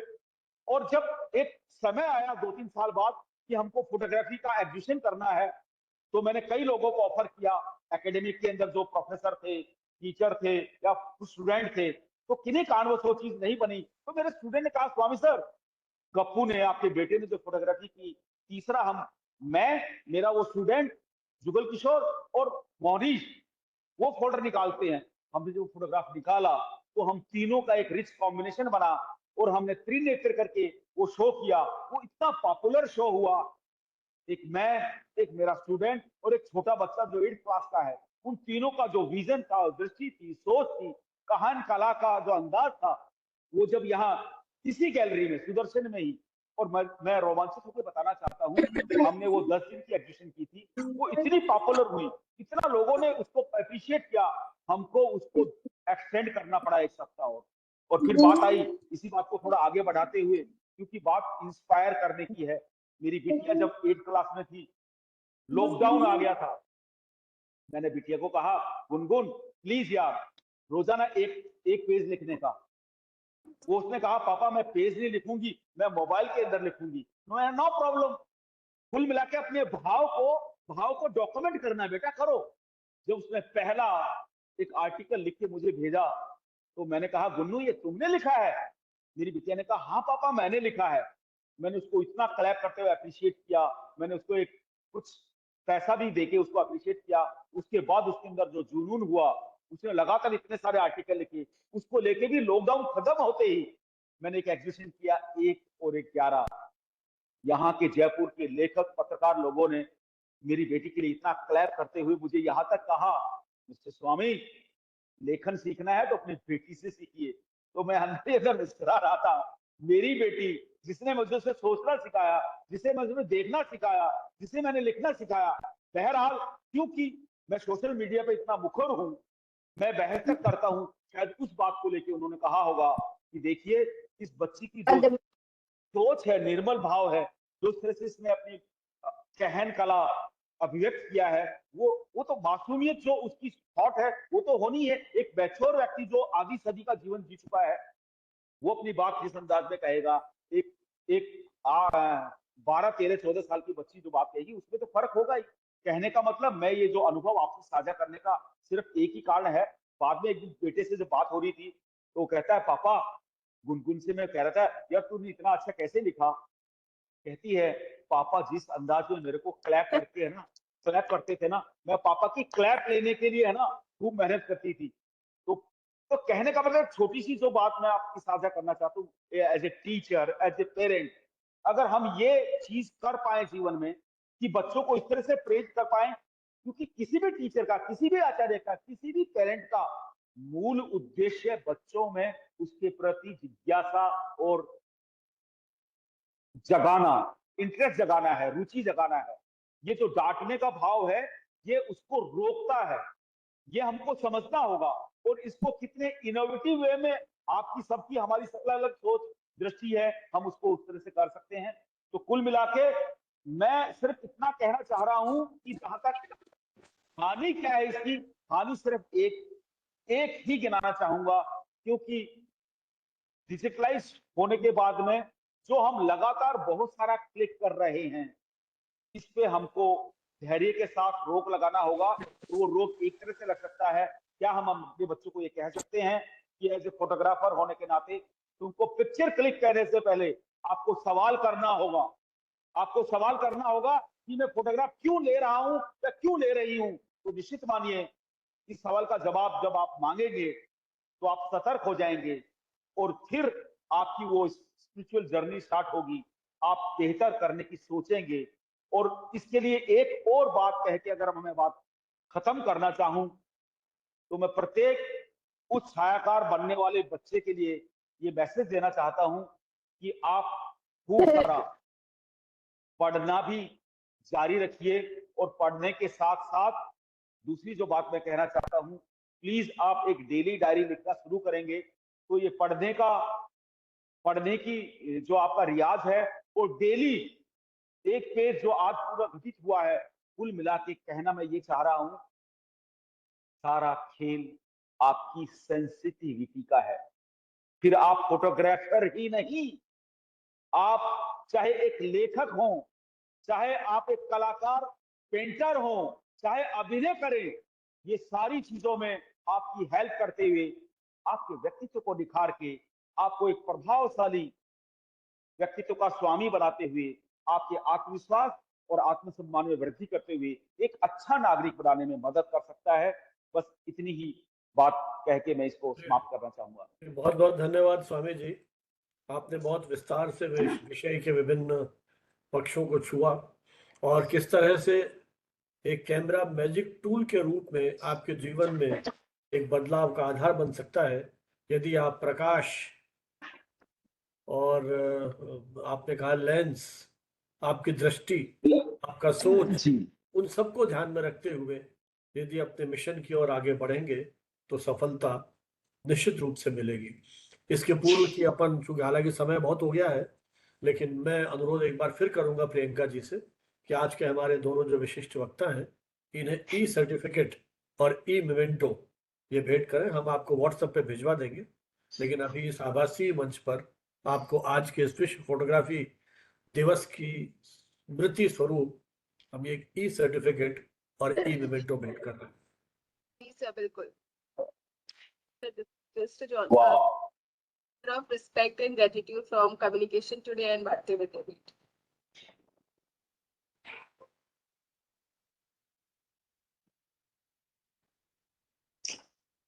So you're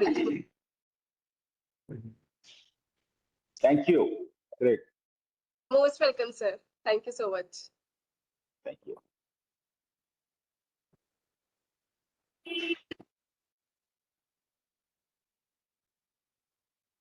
Sir, this is your certificate, Shri Rakesh Sharma Rajdeep, sir. Thank you, ma'am. Thank you so much, sir. Thank you.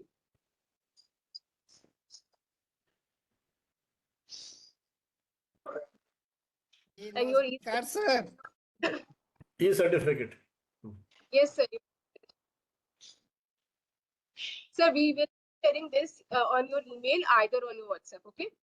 Ji ma'am, thank you. Thank you, sir. चलिए अब ये सत्र संक्षेप में चर्चा के लिए खुला है। जो भी मित्र अपनी बात कहना चाहें अपना वीडियो ऑन करें, अपना परिचय दें और जो भी आपकी टिप्पणी है संक्षेप में वो दें। जी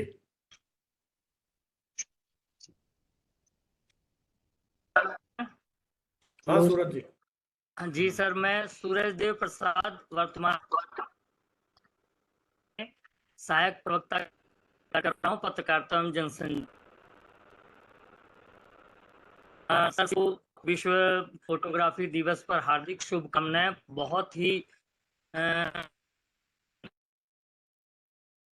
बहुत सेशन बहुत बढ़िया रहा, दोनों वक्ताओं ने हैं। असल में हमने भी बचपन में बहुत सारी फोटोग्राफी की और उसमें वही रील वाला जमाना था, और वो जो रोमांच सर जब रील धुल के आता था या रील धुलने में देर हो जाती थी, तो जो एक छठ था, निश्चित रूप से वो डिजिटल दौर में कहीं गुम हो गया।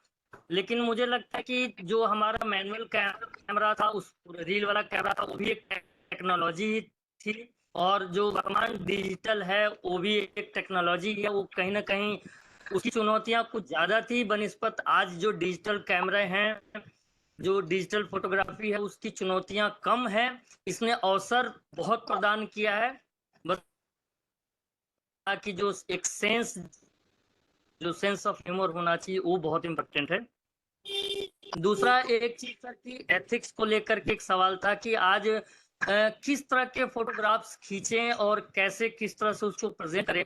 बहुत अनाप शनाप भी लोग जो है, आज सभी के हाथ में कैमरा आ गया, तो हर दूसरा आदमी का हर आदमी फोटोग्राफर हो गया, तो उसमें कहीं ना कहीं जो हमारे निजी जीवन की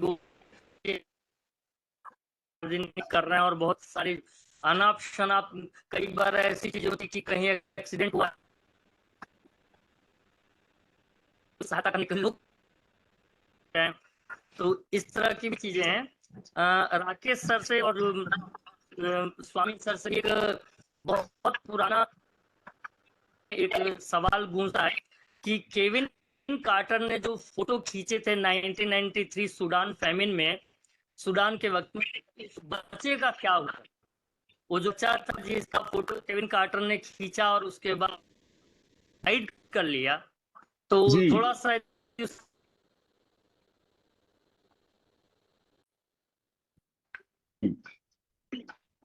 देखिए सर, ऐसा है कि कुछ फोटोग्राफ जब हम फील्ड पर ले रहे होते हैं ना, तो असाइनमेंट बेस के फोटो पे भी हमें ये पता नहीं होता है कि हम वहाँ जाएंगे तो मिलेगा क्या।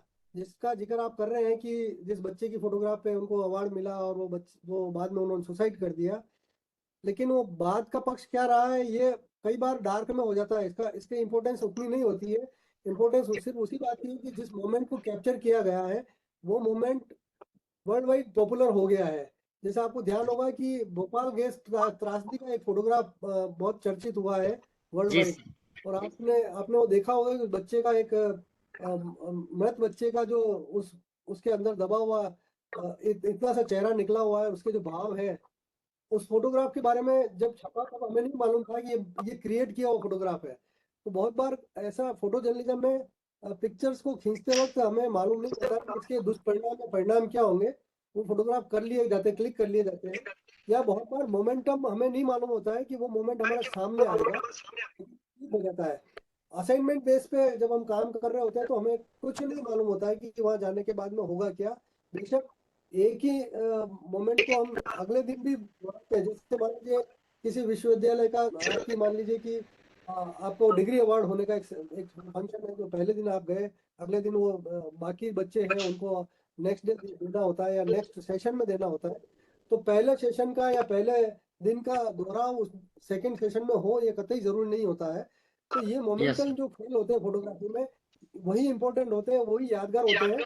उसके बाद के परिणाम कि वो क्या हुआ होगा नहीं मालूम होता है। मैं आपको एक छोटा सा एग्जांपल दूं कि मैं जब पत्रिका में था तो एक फोटोग्राफ छपा था किशनपुर बाजार का। ऊपर छत पे से एक व्यक्ति कूदता हुआ एक फोटोग्राफ है और वो तकरीबन फुल पेज वो पिक्चर छपा और उसका टाइटल था और वह कूद गया।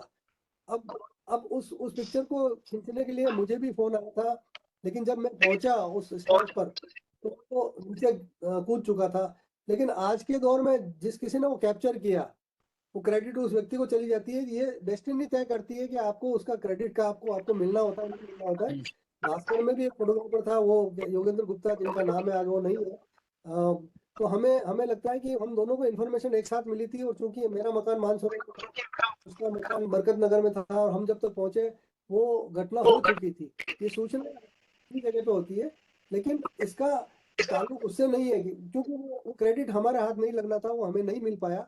और बहुत बार ऐसा भी होता है जी कि हम फील्ड में होते हैं, कैप्चर कर रहे होते हैं, और कैप्चरिंग के टाइम में जब देखते हैं कैप्चर करने के बाद क्लिक करने के बाद, तो पता लगता है कि परफेक्शन से क्लिक नहीं हुआ है, और वो ऑल ऑफ सडन भीड़ में खड़े हुए किसी व्यक्ति ने क्लिक कर दिया। आज के टाइम में होता है सोशल मीडिया पर, बहुत सारे लोग ऐसे होते हैं जो भीड़ का हिस्सा होते हैं, वो क्रेडिट उनको मिली होती है।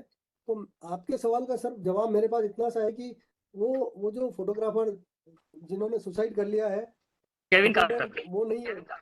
डार्क में ये रह गया कि उस बच्चे का क्या हुआ, ये तो आप और हम सोच रहे हैं बैठ करके, लेकिन इतिहास ये कहता है कि वो पॉपुलर होना था, उसको उस पिक्चर को पॉपुलर होना था, वो हिस्ट्री का पार्ट है कि आज वो पिक्चर आज भी लोग याद करते हैं। जी जी जी तो बोलना चाह रहे हैं शायद। मैं इसमें थोड़ा ऐड करना चाहूंगा। जी देखिएगा, हम सबको पहले ये बात बहुत अच्छे से जानना है कि मैं चाहे कलाकार हूं चाहे पत्रकार हूं, मैं इस बात को रेखांकित करना चाह रहा हूं कि हम सब पहले एक इंसान हैं। मैं भी 30 साल से फ्रीलांस फोटो जर्नलिस्ट हूं, और कई मंचों से ये पुरजोर से सुनने का मौका मिला है, मौका का अवसर मिला है। लोगों ने, बड़े बड़े संपादकों ने ये बात पुरजोर तौर पे कहा गया है कि देखिए, हम एक पत्रकार हैं, हम कोई बचाव कर्मी नहीं है, इस तरह की लैंग्वेज करके। तो कई बार मन किया कि शायद कुछ गलत हो रहा है। हम प्रत्येक यहाँ जितने भी लोग हैं, जरा सोचिएगा, अगर मैं ये कहूं कि मैं कोई कामगार नहीं हूं, मैं कोई बचाव कर्मी नहीं हूं, मैं कोई राहत कर्मी नहीं हूं, मैं तो एक पत्रकार हूं, तो सबसे पहले सवाल उठता है, पत्रकार से पहले मैं एक इंसान हूं। मैं ये इस संदर्भ में कह रहा हूं, ये चुनौती की जो बात की, ये बात अब ये देखो कैसे निकल के आती है।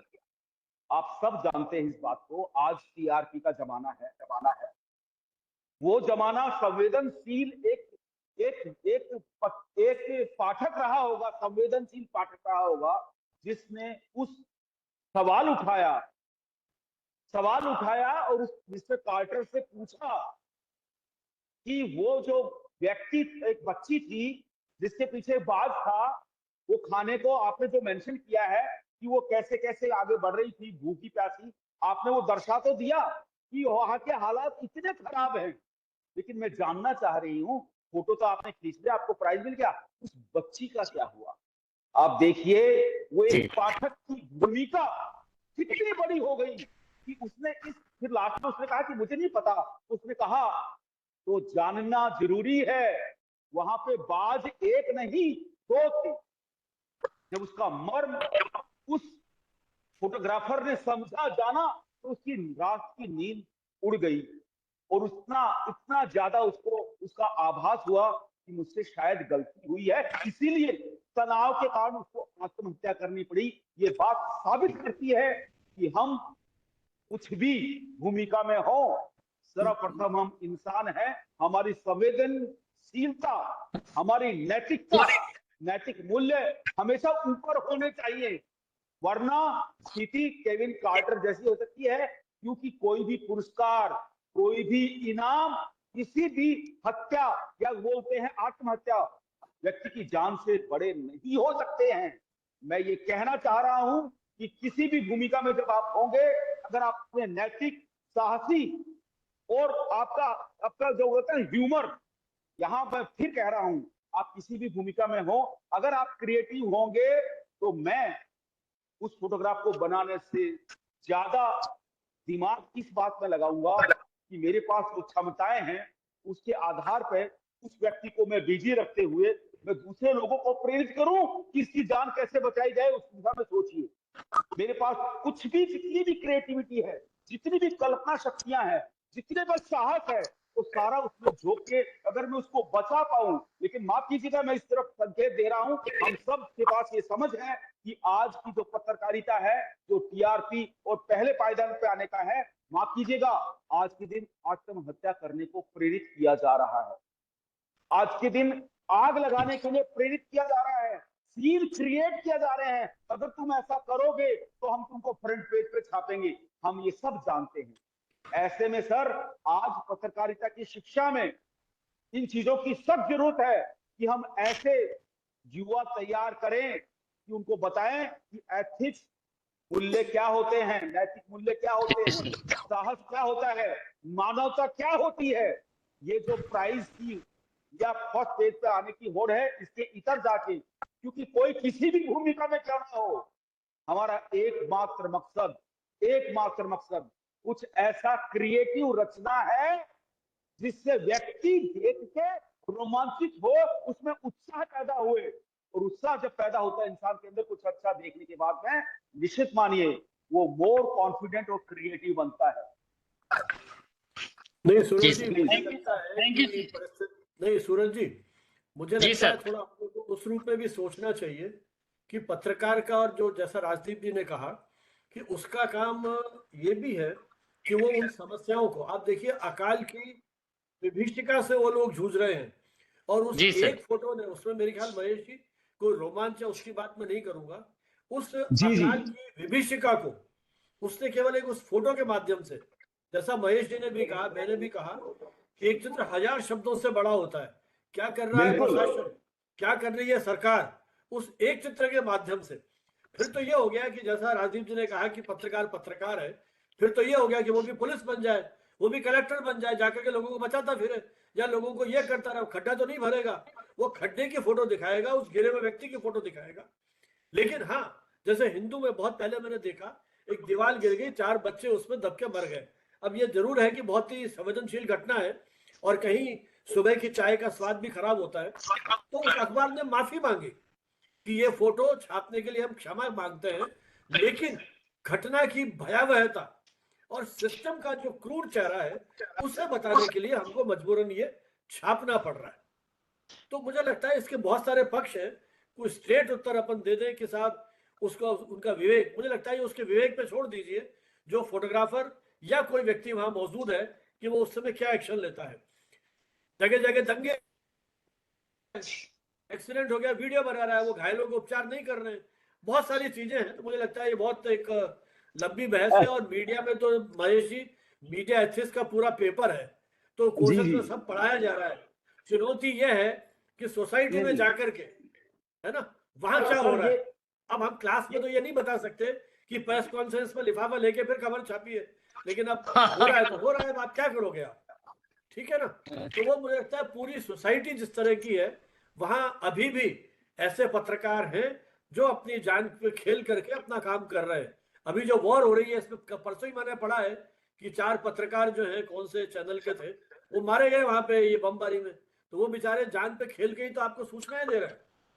तो ये तो मुझे लगता है ये प्रोफेशनल जो जिम्मेदारियां हैं वो उसके साथ कहीं ना कहीं जुड़ी हुई है। टीचर के रोल में हम सबके सामने ये बहुत बड़ी जिम्मेदारी है कि हम अपने बच्चों को इतना साहसी और क्रिएटिव बनाएं। ये जो क्रिएटिविटी का वर्ड सेंटेंस मतलब शब्द है, इस पे बहुत ध्यान देने की जरूरत है।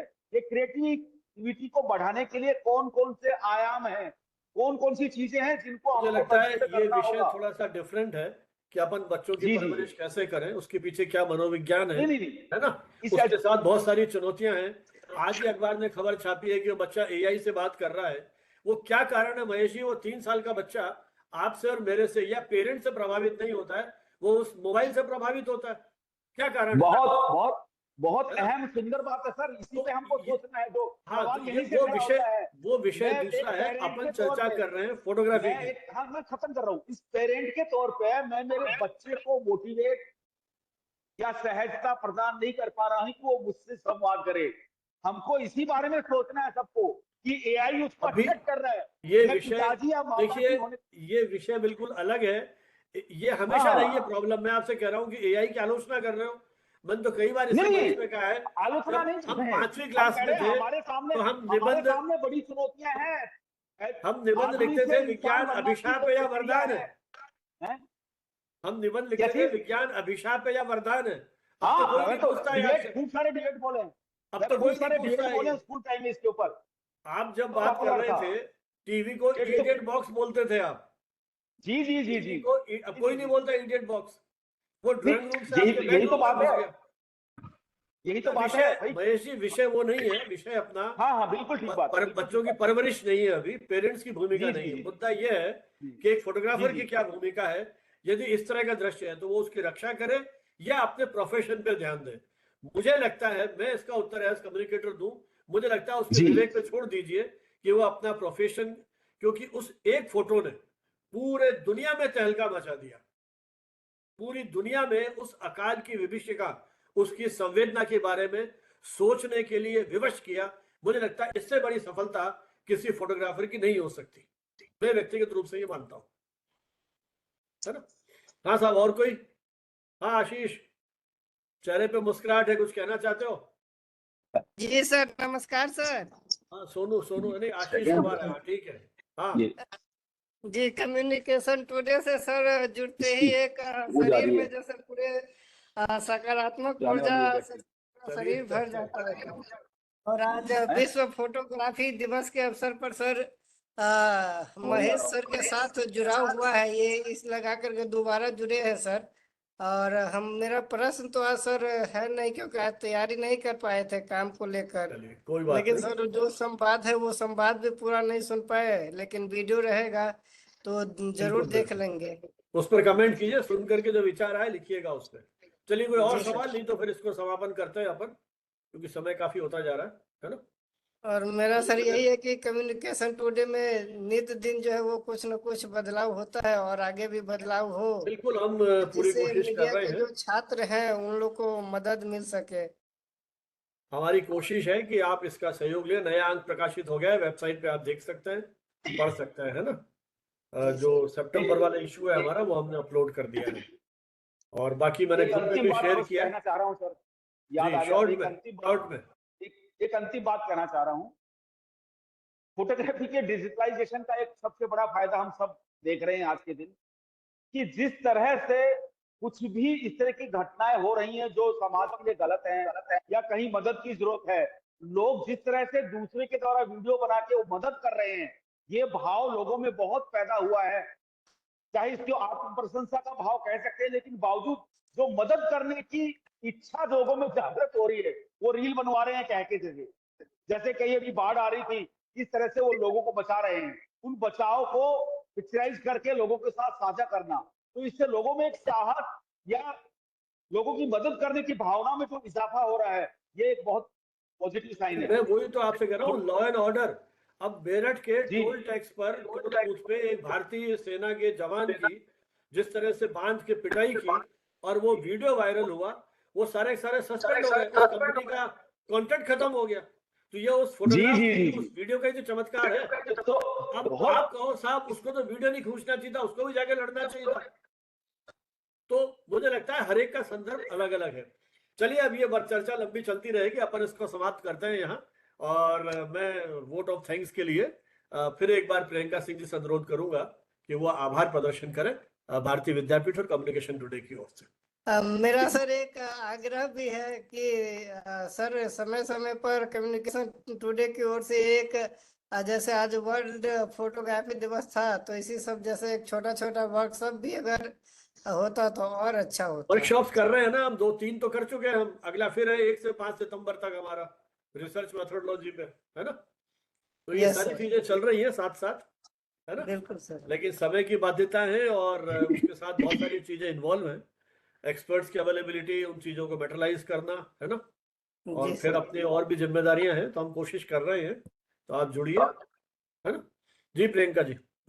By this, I guess this is a successful webinar on the topic photography in the age of social media trends and pitfalls. We have discussed many aspects related to this topic. So I am thankful to expert Sri Rakesh Sharma and for Mahesh sir. We are very grateful to have you on this platform. The way Rajesh sir has explained, photography speaks more than the word photograph, photo content. Sir ने बताया कि किस तरीके से जो point of view होता है वो एक जीने का नजरिया बन जाता है। जर्नी बताई सर ने फेमस फोटोग्राफर की। सर ने कवर किया कि फोटोग्राफी के क्या क्या एक्सपेक्ट्स है। सर ने बताया कि किस तरीके से फोटोग्राफी को हम लर्न कर सकते हैं और अपनी लाइफ में हर तरीके से यूज कर सकते हैं। सर ने बताया कि क्या पावर है और पैशन है मैनिफेस्टेशन का। सर ने बताया उन्होंने इनिशियली मैनिफेस्ट किया था और वो चीज उनको मिल गई, तो वो एक तरीके से मैनिफेस्टेशन के पावर के बारे में बताया सर ने। सर ने बताया कि इम्पोर्टेंस क्या है, एक अगर हम एक कोई भी फोटोग्राफ क्लिक कर रहे हैं तो उससे फोकस करके क्लिक करना, और हमें क्वालिटी पे ध्यान देना चाहिए, क्वांटिटी पे नहीं। तो हम ज्यादा से ज्यादा फोटोग्राफ क्लिक कर पाएंगे और कहीं ना कहीं क्रिएटिव माइंड को और क्रिएटिव बना पाएंगे। सर ने बताया कि फोटोग्राफी का स्कोप क्या है by the end.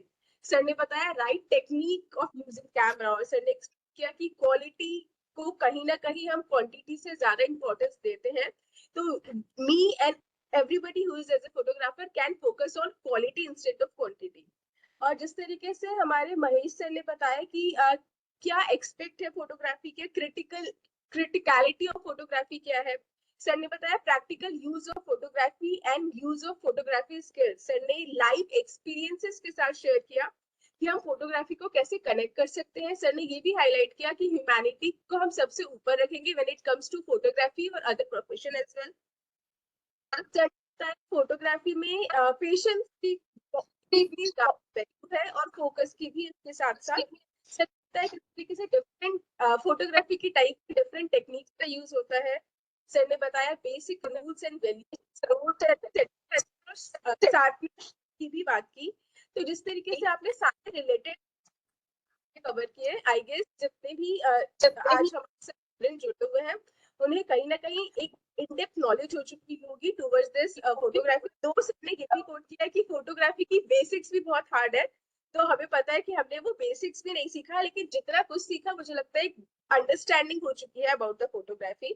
Apart from it I am very thankful and grateful to director BBI CAM M N Hooda sir and Banawat sir, because इन दोनों के बिना हम आज यहाँ प्लेटफॉर्म पे नहीं होते। और ये कहीं ना कहीं एक गाड़ी के पहिए की तरह इस वेबिनार को रन कर रहे हैं। We are very grateful to both of them. I am thankful to our backend team, Jayant sir, Pushpinder sir, Preeti ma'am, Ambuj ma'am, and convener of this event, Dr. Ayushi ma'am. And great thanks to all the participants who are gathered with us. Thank you, sir, and thank you each and every participants who have gathered in this. हमारी ओर से भी बहुत बहुत धन्यवाद भाई राजदीप जी और महेश जी को, जिन्होंने आज का दिन बेसिकली उन्हीं का दिन है और उन्होंने इतनी व्यस्तताओं के बीच, महेश जी तो अपना जो एग्जीबिशन हॉल जो उन्होंने एग्जीबिशन लगाई है वहीं से बोल रहे हैं, और राजदीप जी ने हमारे अनुरोध को इतना अधिक महत्व दिया कि उसके पूर्व जो आयोजन था उसको बीच में छोड़ करके आ गए। ये मुझे लगता है कि ये जो हमारी पुरानी मित्रता है, और हम तो फिर इसमें क्या मतलब अध्यादेश जारी करते हैं कि राजदीप जी को आना ही है इसमें, तो उन्होंने इतना सम्मान रखा हमारा। मैं आप दोनों के प्रति आभारी हूँ और प्रियंका जी के प्रति भी आभारी हूँ। इनको हम आभार देना भूल जाते हैं, कभी शायद मेरे ख्याल नहीं दिया, लेकिन फिर भी क्योंकि जब से ये वेबिनार शुरू हुई है हमारी भारतीय विद्यापीठ के साथ, आप जानते हैं कितनी तरह के चैलेंजेस जीवन में रहते हैं, एकेडमिक है, फैमिली है, ये सब कुछ है, लेकिन उसके बावजूद आपने अनवरत रूप से हमारे साथ जिस तरह से जुड़ के इसके सफल क्रियान्विति के लिए सहयोग दिया। जयंत जी और पुष्पेंद्र जी, ये भी जिस तरह से चाहे इसके क्रिएटिव्स बनाने की बात हो, इसके टेक्निकल पक्ष को संभालना हो, हर समय साथ के साथ खड़े हैं। तो एक तरह से पूरी टीम का जो हमारा सहयोग है उसके बिना ये आयोजन सफल नहीं हो सकता। और अब लास्ट में जो सर्टिफिकेट, हालांकि मैं देख रहा हूँ 70 के आसपास पार्टिसिपेंट्स थे और अब केवल 15 रह गए, 15 में से 5-6 तो अपन ही है, तो हार्डली 8-10 लोग रह गए हैं अब। तो वो सर्टिफिकेट मुझे लगता है सबको मिल गए हैं, और जिनको नहीं मिले हैं तो वो प्रियंका जी अभी 5-7 मिनट ये विंडो खुली हुई है, अपना सर्टिफिकेट लेंगे और अगली वेबिनार के बारे में सूचना आपको अकॉर्डिंगली हमारे सोशल मीडिया प्लेटफॉर्म्स के थ्रू हम दे देंगे। एक बार